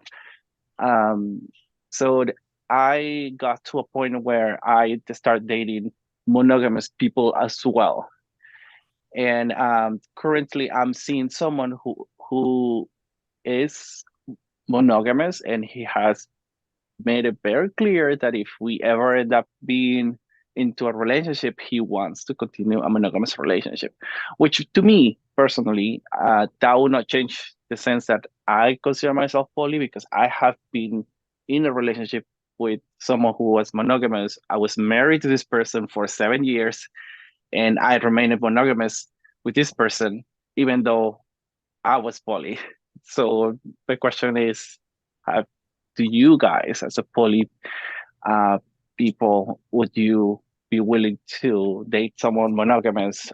And if yes, why? Or if it's not, why? Or what opinions do you guys have about it? So Daniel, it's not just about you and you being polyamorous. I'm sorry, it's not about them. It's about you. So he It's wants like, you to be wow, came out monogamous. swinging. Okay. I broke my nail. Sorry. Mhm. So he wants you to be a monogamous, right? Mhm. He wants me to remain monogamous, yes. But Okay. again, for me, Okay. even if I And end up in a monogamous relationship, I will still consider myself poly. It okay, doesn't mean that I will go and search for yeah, other people, because if I choose to be you can still monogamous join for our live stream even if you're in monogamous relationship. Yes. Another question, and but what's the difference between your situation right now, your Mhm. stage of your relationship with him right now, and like official relationship or wherever you call it? Like, what's the difference? Well, right now we are like mostly like hanging out. Like we go out and in a sense of dates, Okay. but we don't have a specific label when we have talked, and we have Okay. circled back to check where we stand. And Where we standing. We always, well, at least we both and come to an agreement that we are not in a relationship. and when you will have a label, what's going to change? But again, Okay, he's but looking for a monogamous relationship. okay, and physically, like physically, you're gonna live together, you're gonna see each other often. What's gonna change when you have this label? I mean, I don't think anything would change on that sense of what we have right now. And that's what it's kind of difficult to think about what's next, because he and I, we are acting as we are boyfriends, Okay. and to a point where he has, I don't know if the audacity to say it, but said, we're boyfriend non boyfriends, because Got it, got it. we do everything that Okay, boyfriends would do in a sense. right. Is there anything you personally want to change right now? Like, do you want to have this label, or you want to, I don't know, live together, or there's something you're looking for that you wanted to achieve, like your next step, or you're comfortable with what you have? I Right now I'm comfortable what I have with him. Um, but I'm not sure if eventually he will be okay, because to me, I feel like I don't know. One of the things that happened to me on my prior relationship, where I was monogamous for my partner, is that he got tired of what we had in bed, right? Sexually, he was not satisfied with me. Mm-hmm. And even though I offer to open the relationship so he could find other, alternative, he continued to say no. I want to be monogamous. I don't want to have something Yeah. else from someone else. And when then I kept telling him, well, you are not sexually satisfied with me, so why do you want to continue to suffer in that? But eventually, he ended up cheating, even though he was monogamous, even though I was trying to give him the opportunity That to, sounds like be my in an open story with my relationship. ex. Mhm. Yeah. So it got to a point where I had to say, okay, we're done. I think this is not working. I'm giving you Mhm. options, you don't want to take them. Okay, And a few so questions about my concern is that something like that could happen with this guy, and because I like him a lot, but I don't know. got it. And how long you been together? Or how long you know each other? Oh, we just barely started since February. Mm-hmm. Okay, I have no more questions, but we have a bunch of hands in the audience. Jesus God. Justin's hand was up first. I just want to make sure, Sergio, you don't want to ask a question because your hand was up before me. Yeah, Sergio, do you want to go first? Please, you can go ahead and take my spot. I was looking for some clarification around Daniel's kind of like the situation. And Oleg asked a bunch of questions. I can just chime in towards the end. Okay. So the question that you originally asked was, would we, as anybody on the panel, would we date somebody who wanted us to be monogamous? Is that what? No, Yeah. hold on. If we want to go strictly with the language of it, the question was, would you date somebody who is monogamous? Didn't say Okay. anything that the relationship had to be monogamous. Okay. So the answer to the answer for me, excuse me, to the question that you asked is no. I don't think I could. Because okay. I could, but there would have to be a lot of communication. There would have to be a lot of understanding. PhD. There'd have to be a lot of understanding. Like I mean, it's. I have four partners, right? And if somebody somebody has come along and actually has asked me, like, would you ever go back to monogamy, or would you ever want to date somebody who wants to be monogamous? I want you to be monogamous. I couldn't do it. I couldn't do it. Even if I wasn't married, even if the four partners that I have, nobody's married, it's like I couldn't, it doesn't matter what poly formation that I am in. I don't think I could possibly do it, because I think it would be I mean, this is just my opinion. I think it would be unfair to me and to him or her, because honestly, it's like, you know what? You're not going to get what you need. I'm not going to get what I need, and we can't get what we need from each other, because like, I think that at the end of the day, there would be something missing for me Okay. personally. So and I don't think I could do it. So if you find someone who checks all your boxes, who satisfies you in everything, would you be willing to be just with that person? Because it sounds like you are saying that, oh, these people, give you something, but they don't give you everything that you need, and just one person. I believe it's unfair to actually have one person to actually say you are my all and end all. I think it's unfair. I would never put that pressure on someone, and I would never want that pressure to be put on me. Got it.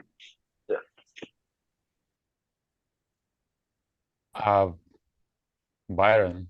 Yeah. Okay. I'm gonna be mean.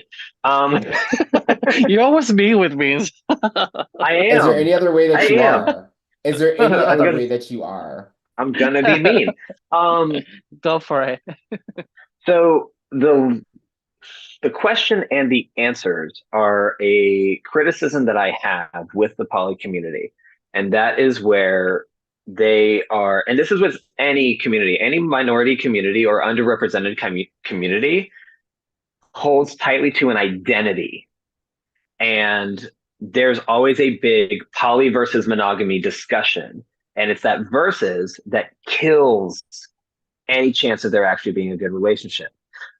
Yes, I think that polyamorous people can have decent relationships with monogamous people.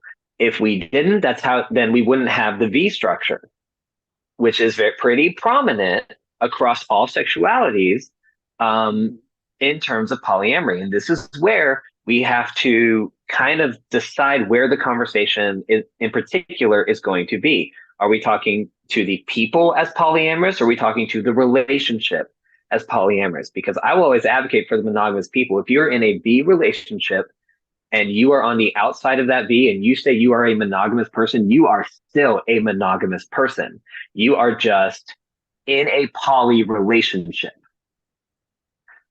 Say how the person in between is going to be a polyamorous person.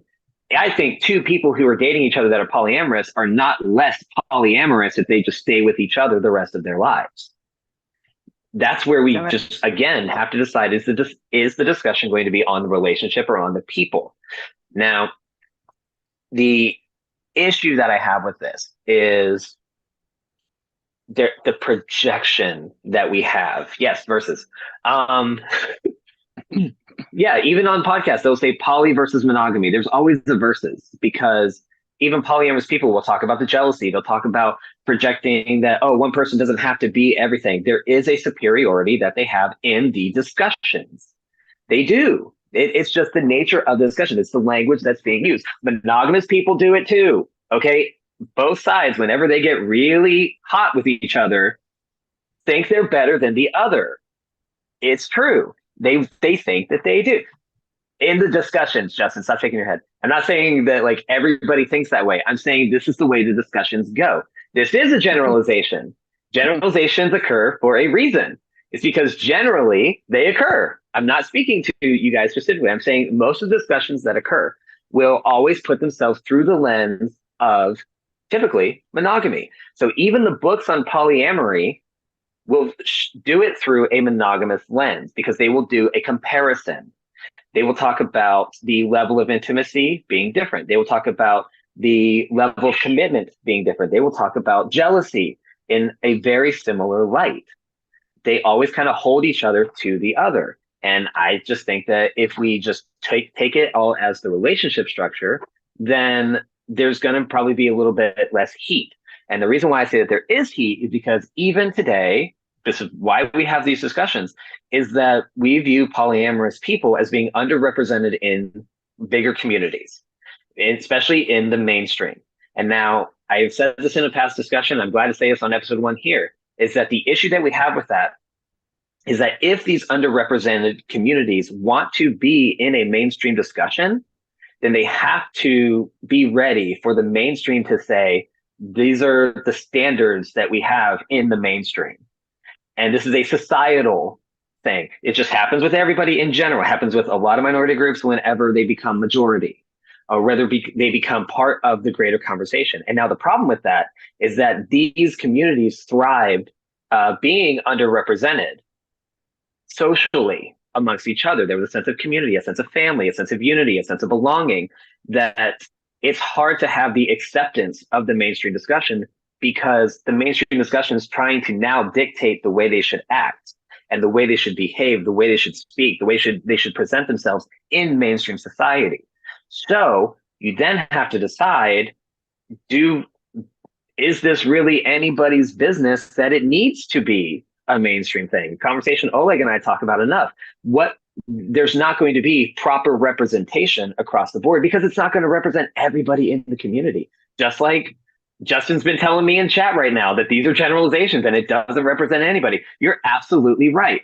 But they still happen. So they are representing somebody. And they do need to still be discussed. But they're not going to represent. I'm not represented anywhere. I do not feel representation in any of my communities. I just don't. I didn't feel it in the dance community, in the wrestling community, in the gay community. I just don't feel my niche.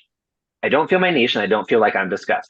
That's okay. I don't need it. And that part is also not not being represented. The person who doesn't really need that community identity, I don't really need that. It doesn't mean I don't want it. It just means I've thrived enough without it. Probably because I was raised by a single mother who made it to whatever functions she could, but couldn't come to everything.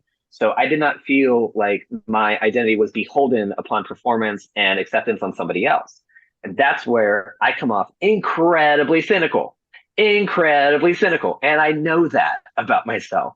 And that is why I say that my flavor is not the flavor for anybody. So when the question becomes, would you date somebody who is monogamous? And that person checks all the boxes and everything. The next question to that monogamous person is, do you require monogamy from your partner? Do you require a monogamous relationship? If the answer is yes, then you guys are going to be very, very didactically, you're going to be didactically opposed in what your relationship values are. Mm-hmm. And so all the other check marks are not going to matter because relationships are going to be different for the two of you. You might not be able to get past that, because then where you are asking for someone to accept this part of you, you have to accept that part of them, and it both just has to be okay. Yeah. So just to add something, so before I started dating Jason, that's the guy that I'm seeing, I was seeing a trans man. I was dating a trans man, and he has a girlfriend who identifies as a monogamous person, right? However, she was okay for him to date other people. So they had that agreement. So she would not go and date other people because she herself consider herself monogamous, but she was okay for him to go and date other people. That's the reason why he was able to date me. So I don't know if that's something that could happen with me and Jason, where he would remain monogamous because that's what he wants, how he identified himself or not. And because I identify myself as poly, I know that I'll be able to go out and date other people as well. I'm not sure, but up to this point so far, I feel I have very strong feelings towards him. So I'm kind of torn and kind of concerned, and I don't know where these are going to go, right? Because again, as you said, if he wants to remain monogamous and I want to remain poly, then that's gonna clash at some point. But I don't know. So that's kind of what my thinking is and where my question was going towards to. Okay, let me retort. So I'm going to definitely come at you and not with a superiority complex that I think poly is any better than monogamy, because that's not what, that's definitely not how I think and where I am at in my life. So my thing is like, this works for me, right? Monogamy can work for somebody else, right? But I just can't do it, right? I just can't find myself like, I don't know, I can't find myself dating somebody who is monogamous, not because I think I'm better than them, and I would never say that or think that, but because I think it would be unfair for me to be actually like say, oh, well, I can do, I just think that it's just in my mind, and that's just how I think it would be unfair, right? Yeah, even if the person checked up, even when the person checked up all my boxes, I think that no, this is not how my poly relationship works. This is how my poly relationship works. Everybody's connected in that way, right? That works for me, right? And that's not saying that I feel I'm superior to anybody who's monogamous that has a parallel line or has I'm sorry, a segment. Is a segmented line? Fuck, help me, Byron. Segment, like it's yeah. Okay, great. So got it. So so my thing is like, that's fine. That's fine is if that works for that person, or the V formation. That's fine if that works for that person. It never would work for me in my poly relationship because we're all connected, right? So me and my husband refuse to date anybody else. I was muted. I couldn't help you. I'm sorry. I was muted. It's okay. It's all right. Because I was like, shit, I think I can't talk. Sorry. So yeah, I understood. I just don't think it would work for me, period. And I'm not like trying to come off as somebody who would think that their relationship is much better. It's just how my relationship works and what works for me. I get it. I don't respect you for that. Sergio. Oh yeah, sorry. I feel He's falling like asleep. no, not falling asleep. I'm just really just listening to everything, right? Because I think that like, when with the example that you're kind of like giving me with this person, for example, that you used to date, who had a partner that considered themselves monogamous, it sounds like they answered the question that Anthony had asked, which is, you know, are you requiring monogamy of me? Right. So I could be in a relationship with somebody who is monogamous, but is not going to require the monogamy from me. Right. Mhm. And that would be regardless of me having three partners or not having the three partners. Because if I also look at it from the perspective of what Anthony mentioned earlier about our responsibilities, um, they would have to have enough communication for me to trust that they are not expecting all happiness in their life to come from myself. Because that is a fundamental value that I have in my relationships, is that one person does not have the ability. Fundamentally, I believe that one person, people make it work in monogamous relationships, but it is a lot to ask of somebody to be your everything, right? And I'm not in a situation where I want to be anybody's everything, no matter how many boxes they check off, right? Because fundamentally, we're looking at relationships in a different matter. So, and I see that maybe because there's a lot of factors that can come in. For example, you can be dating somebody who is extremely neurodivergent, and the amount of time that they can spend in social situations or with you is limited. So, a you know, you in dating me now, you realize that my time's already divided into other people. So there would have to be an agreement um, between us that that is going to be enough, right? Um, Up until this moment, I don't think that I've really come across anybody, everybody is in that situation, or that I would feel that way. But I do want to make, you know, some room here for like, neuro spicy kind of relationships where, we have different capacities, within our bodies and our chemistries and everything to be able to do that, right? Um, and it sounds like me a little bit here where, um, you asked a question here, but another reason why I wouldn't do it is because I wouldn't want to put myself in a situation. If somebody's requesting monogamy, it wouldn't be genuine for me to offer it unless I'm okay with temporary relationships, right? If I'm not looking to really have this person in for the rest of my life, then I could say I can be monogamous for this year. This is how long I'm going to be able to be in this relationship. And once I can't be in this relationship anymore, I'm going to have to be honest. And I would probably be honest from the beginning, right? Because I can't take away the fact that I am emotionally or sexually attracted to other people. It has moved from a practice into being a part of my identity.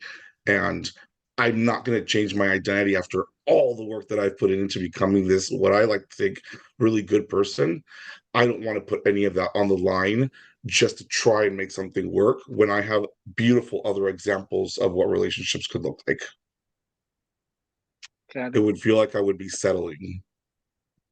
And that's where kind of like where I'm standing now. Like I I like him a lot. I feel like I would have a good relationship with him, but I'm not sure if I'll be able to compromise who I am as a person at this point. And that because part of being me is poly, right? So I know that he wants a monogamous relationship, and I continue to see him and date him just because I feel that that's the only option that I have right now. Even though I put myself out there, that's the only person that has shown some interest to see me and spend time with me and date me. And I think that I'm continuing to see him because of that. But it's just gonna get to a point where I know he will have to either uh, take a decision, or I will have to take a decision because I feel like I'm getting concerned about certain situations. Like L'Oreal is coming, right? So I'm gonna be there. I rented a booth. I'm gonna be selling my paintings. He offered he has offered to help me throughout the day, and I know that there is going to be a lot of people that will be stopping by to see me at the booth because they're friends of mine. They at some point they had something with me emotionally, sexually, but they have remained in my life because they want to be part of my life, even though they are not able to be partners with me. And I'm kind of like confused or concerned of Are what you could though? happen. Huh? I Are you am. though? Are you Yeah, really I am. confused? Not confused. I'm concerned because I don't know how he's Daniel, going to so feel. I don't want to hurt. I'm gonna be a tough love big brother here, but Go like for it. you know you're telling me that you're already apprehensive about something. You already know that this person wants monogamy. I think you know a lot more than you realize. I think that like this has the potential, if you don't figure this out soon, has the potential of ruining what is something that you're really looking forward to do, right? Which is be in a space like Dory Alley where you can express yourself as a polyamorous person, right? Hmm. So you're kind of already in a situation in which you're already limiting who you are. And Yeah. again, I'm saying this with respect from my perspective, right? Mhm. Because, it could be very different, but I know what it's like to be in your place where something can be very confusing and, like, something can be very confusing, but you know in your gut what's going to happen at the end of it, right? Because you have somebody who's telling you that they want to be monogamous, and I have Hmm. somebody sitting in front of me like you, Daniel, telling me that you want to be polyamorous. So like and do not want to abide kind of by that monogamy, right? So It, it's if you're able to maintain it as a sexual friendship, that's great. But it sounds like things are starting to get murky.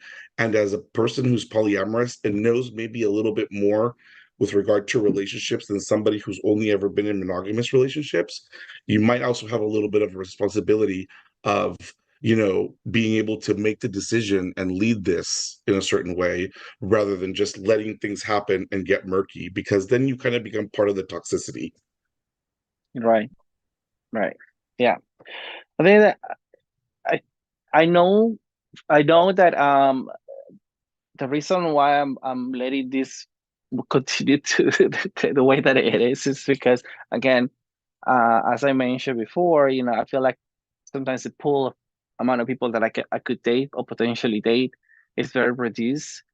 Um, and I've been single for about 3 years since my last relationship, and I have gone out on dates, and I can count them with my hand, right? Well, the fingers of my hand. So, and I feel like I don't have other options and I don't want to focus just on like the hooking up portion because I'm not that type of person. I want to fully connect with someone before I go in bed, before I go that route, and I don't have other people. I don't have other options. That's probably the reason why I kind of have attached myself. I'm holding on to this because it kind of works out for me at the moment. But again, I don't want to hurt him either because again, as you said, I'm letting things, go certain route that might end up hurting someone, and I know it could happen, and it's gonna happen. So I don't know. Would I be willing to be monogamous again? Probably I would because I have done that before. But again, I don't think I want to end up, um, going back again to a monogamous relationship because you know I already had one and it already failed. So I don't know if I would want that to happen again. So I need therapy. We we'll have a lot of hands. We have to answer it somehow. Continue. Yes. Byron or Justin, go ahead. Me? Byron, go ahead. Byron, you're You mute. Uh-huh.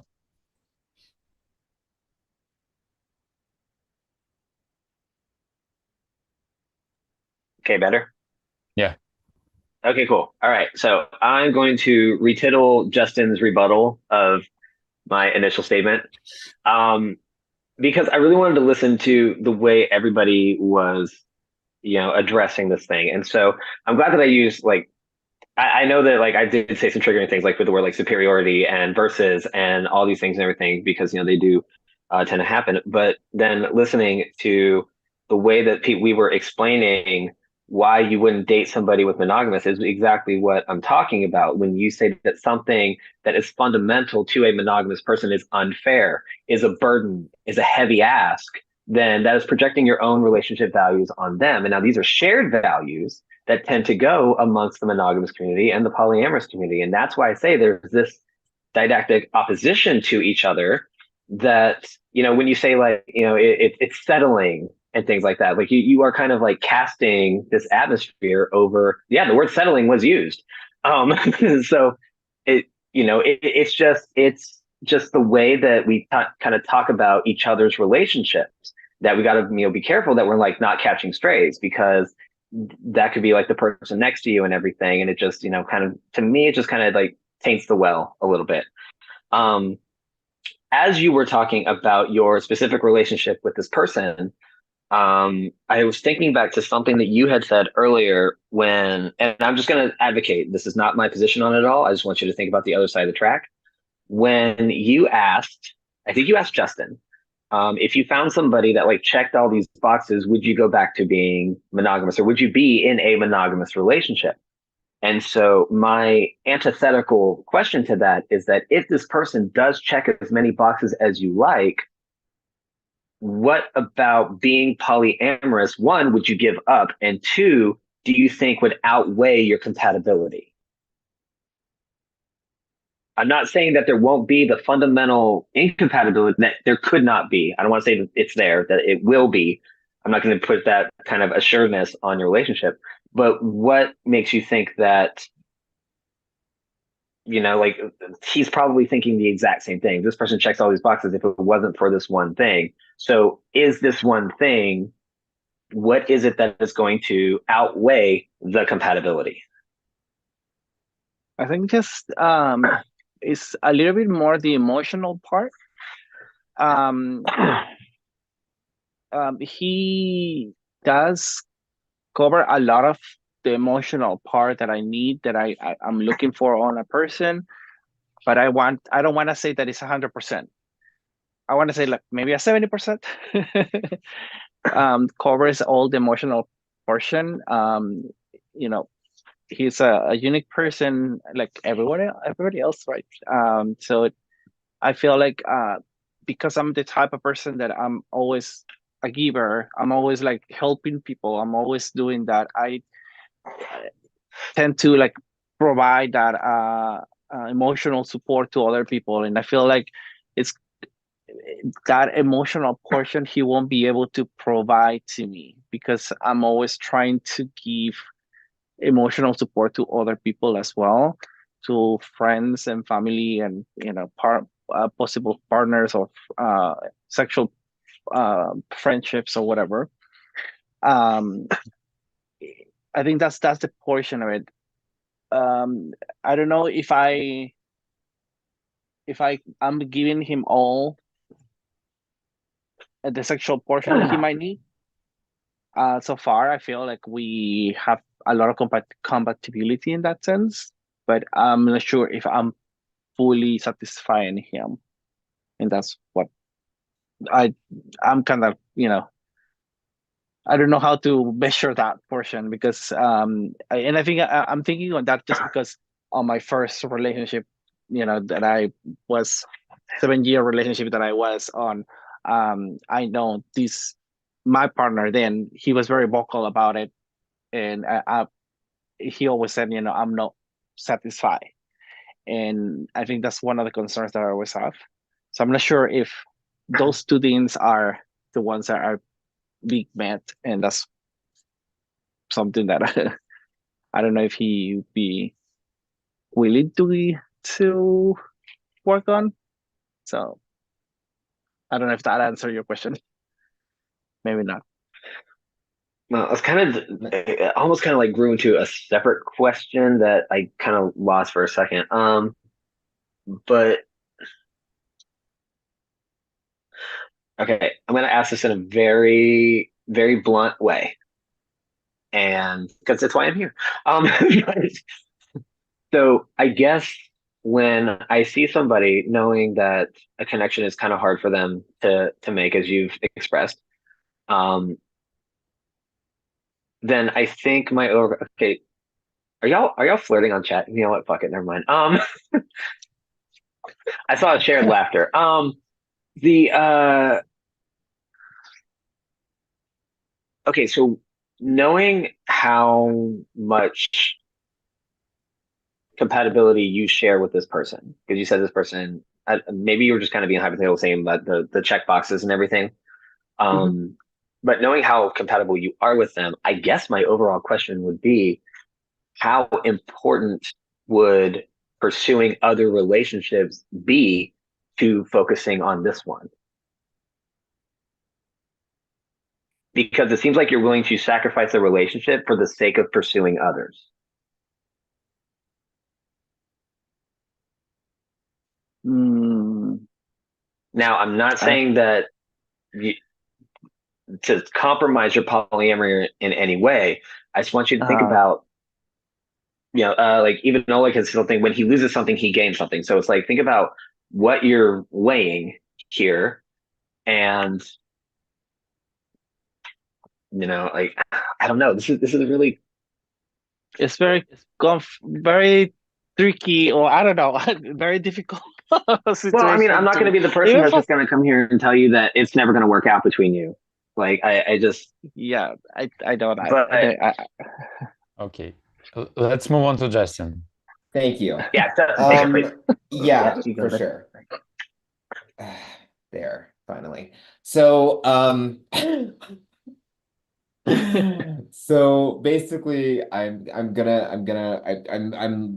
been active listening to a lot of the things that you've been saying, right? And a lot of the phrases that you've used, right? And I think I remember I started it off by saying I'm a therapist. And so active listening is a part of my job, and reading people is also a part of my job. Mhm. So my thing is, like, I did hear you say, I put myself out there, but nobody wants me except for this one person, right? Yes, And then I also correct. heard that you were kind of also saying, oh, well, I think what, Byron, please tell me if I'm wrong, right? Um, I know you will. So it sounds like you are basically sacrificing your own happiness just to be in this relationship. Because it doesn't sound like to me that, I mean, like, I think Sergio also kind of touched on it too. Like, you Hmm. are poly, right? Hmm. And it sounds as though that maybe that this person is like, yes, this person wants me to be monogamous, but also I put a lot into this person because they're the kind of person, they're the only person that's kind of wanting me right now. And I really want you to kind of sit with yourself and analyze that, because it's kind of like, Hmm. why am I putting all my eggs in one basket, right? And I know that this person is going to give me this basket with all these eggs, which is great, right? Which is, awesome. However, the intention or the intent that you might have might not be the best intent, right? So it's kind of like this one person's wanting me, and they're the only person that's showing me attention, right? So like I always kind of like when I I'm a see yes, or when I have but by clients the way. that say that, when I have clients like that, I literally have to tell them, like, you might want to just analyze a little bit of why, or the reasons why, even though in counseling we don't like to use why questions, Hmm. but I do that all the time, and I'm just like, I don't care. But like the thing is, I always say analyze why maybe that might be the case. Like, because it does sound as though that you're kind of putting all your eggs in one basket with this one person because they're showing you attention. Yeah, But yeah. I realize that willing, I'm kind of willing to sacrifice part of me, right? And I know that, and that sometimes scares me because it would not be the first time that I do that, but I feel like I put myself in that situation again just because I feel like I don't have any other options. And I'm trying not to do that, and that's the reason why I'm trying to slow down the pace that I have with him. And I know that he's taking his time as well, because I know that he's not ready to be in a committed relationship. He told me this, he wants to see me, he wants to hang out, he wants to, go out, do all these activities that boyfriends would do, right? But he is not ready to settle down. That's his own words. I'm not ready to settle down right now, but I do enjoy the time with you. I do enjoy the time, spending with you or whatnot. So he kind of like contradicts himself in that sense. But again, here I am, knowing Okay. that. Can I add something? I just Yes. cannot listen that anymore. This is like Yeah. I just can't. You have to see my hands. If you don't see my hands, I'm sorry, guys. I just can't. You cannot build a relationship from a limiting beliefs. You have to do everything in your life from perspective of opportunities. Okay, if you think you don't have a choice, no, you cannot do absolutely anything. I'm not just saying it to you right now, Daniel. I'm saying it to everybody. It's just impossible. If people will think that they have no other options, if they think that's the only they have, like it's never going to be a good choice. You have to be out there as big as possible, and have hundreds of different options for yourself, and then you will be the one who is actually choosing who you like, or go for another 100 options. Okay, so this is definitely limiting beliefs. That things that you're saying right now, it's a mindset.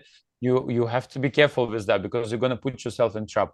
And the other thing I wanted to say, do not try to rush things where they're not has to be. If you're good in the position right now, what's going on between you and this guy right now, just keep it as it is. And you don't have to jump to, you don't have to put the label of boyfriends, you don't have to speed up, you don't have to like fit into certain rules or something. Oh, we're now in a relationship, we're boyfriends. Enjoy the moment what you have right now, and don't try to fit into something. Okay, don't try to make from what you have right now, or now we're in a real relationship, and then sacrifice. And sacrifice will never work either for a relationship. So just be careful with what you're doing. And I just wanted to everybody to hear this message. That's it. How are you going to tell him not to limit his beliefs and then tell him monogamous people are not going to be a good relationship for him? Isn't that also limiting? I did not say that. No. Like we've like, kind of been talking about how, like, eventually we're going to come to this fundamental difference between us and, the two people. And even, Justin, to go back on your thing, yes, that's what I was saying, but kind of also no. So yes, I do think that we always ask ourselves if we are sacrificing our happiness for a person.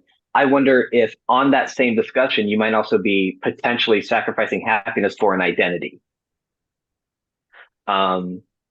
Because, I with my cynical, let me lower my hand real quick, Jesus. I always look at like the relationships and stuff. Like I look more at like the interpersonal and everything. So it's not to say that you cannot have a relationship with this person. It just means you have to figure out what kind of relationship you can have with this person. This is why I'm saying, do they require monogamy from somebody else and everything like that? But, when we talk about like the fundamental differences in relationship values, which he may or may not have, and your relationship values, which you also may or may not have, depending on what you guys can agree to, could have a decent relationship. But we tend to see, I mean, just the nature of this conversation, the way it's going into, you don't have to sacrifice yourself for anything, and just seeing monogamous relationships. Stop. But that's not the understanding, though, right? Because the understanding is that he is looking into a relationship with a monogamous person who's going to expect monogamy from him, because that is the premise here. No, he did not say that. But he did define. He actually did point out that he was like, I've sacrificed before. Did you guys hear that? I've sacrificed before, and I'm doing this now. And you're afraid to do, Daniel, you're afraid to do another mistake, which is like, you don't have to be afraid. You would never do a right step. You just have to go out there and do your mistakes, as many as possible. It's impossible to build a relationship without the mistakes. You have to go out there and do it again, and do it again, and do it again, and do it as many times as possible. If you think it's a mistake, okay, but I think it's just an experience for you, okay, and that's a learning curve. Yeah, If it makes you I think happy that to be in that if there is going to relationship, then be, go for it. If it makes you I think that if happy, there, then if it makes you happy, then go for it, honestly, because whether it goes bad or whether it goes good or wherever it goes, right? It's about a journey, right? It's Yeah, about your personal journey, right? And like you could say, you know what? I tried that and it didn't work for me, or it did work. Okay, cool. You had that experience, and that's that's it. fine. And that's I think that's what a lot of us are saying on this panel is that yes, you can if you would like, and if that makes you happy, go for it. And if it doesn't, then you've learned something. You're like, oh, maybe that isn't the right kind of relationship for me. And that's okay too. And that's what yeah, this panel is incompatibility is about. not a failure.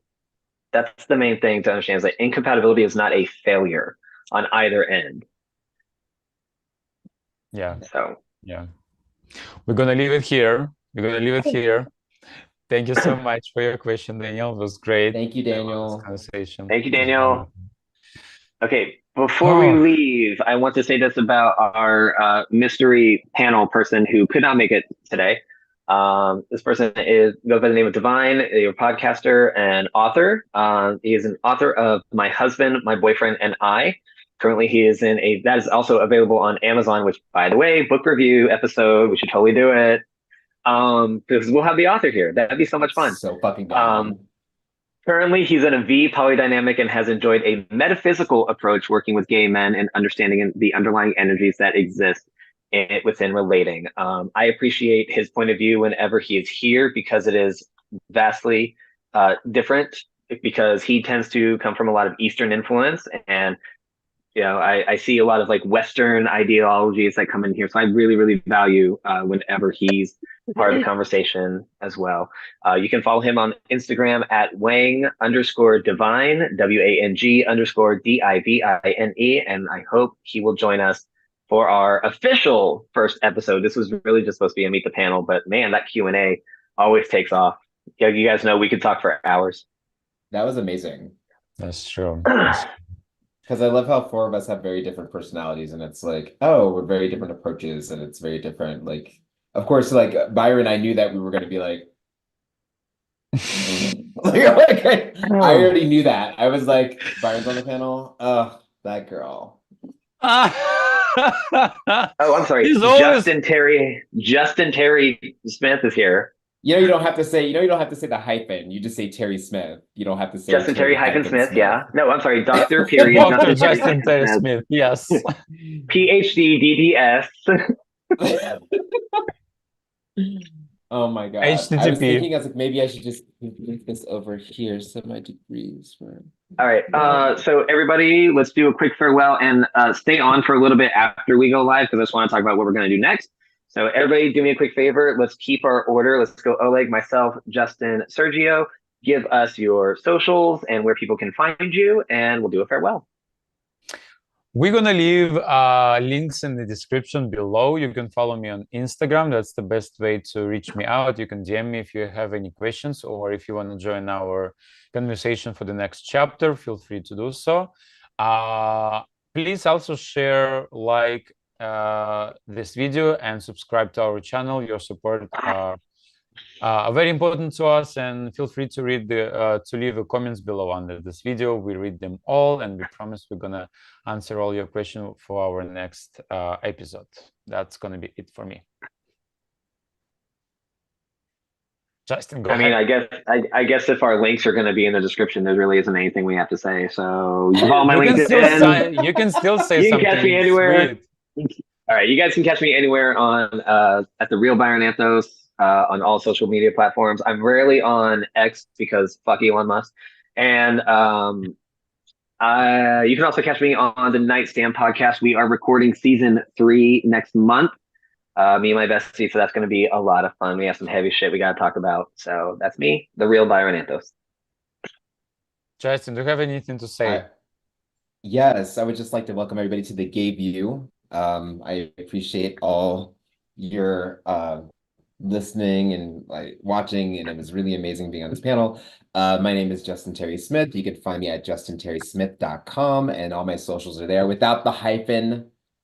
I was going to ask. So yes, I knew you were gonna do that. www.justinterry-smith. JustinTerrySmith.com, and you'll see all my socials there. Just like, connect with me, no problem, and ask any questions that you have. So maybe I might take your question here to the panel. Cool. Doesn't that violate HIPAA? I mean, that's your life. Go ahead.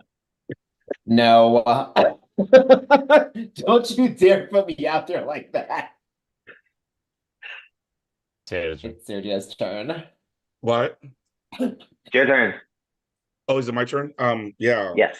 Info and details, and you can find me at the club, the dungeon, and here. I love it. I love it. I love it. I See need you a at the napkin. dungeon. All right, guys. Well, thank you very much for joining us on the Poly Chat on Gay Thank Talk you. channel. We'll see you in the next So- one. Cut the feed. Bye. Everybody else, stick around.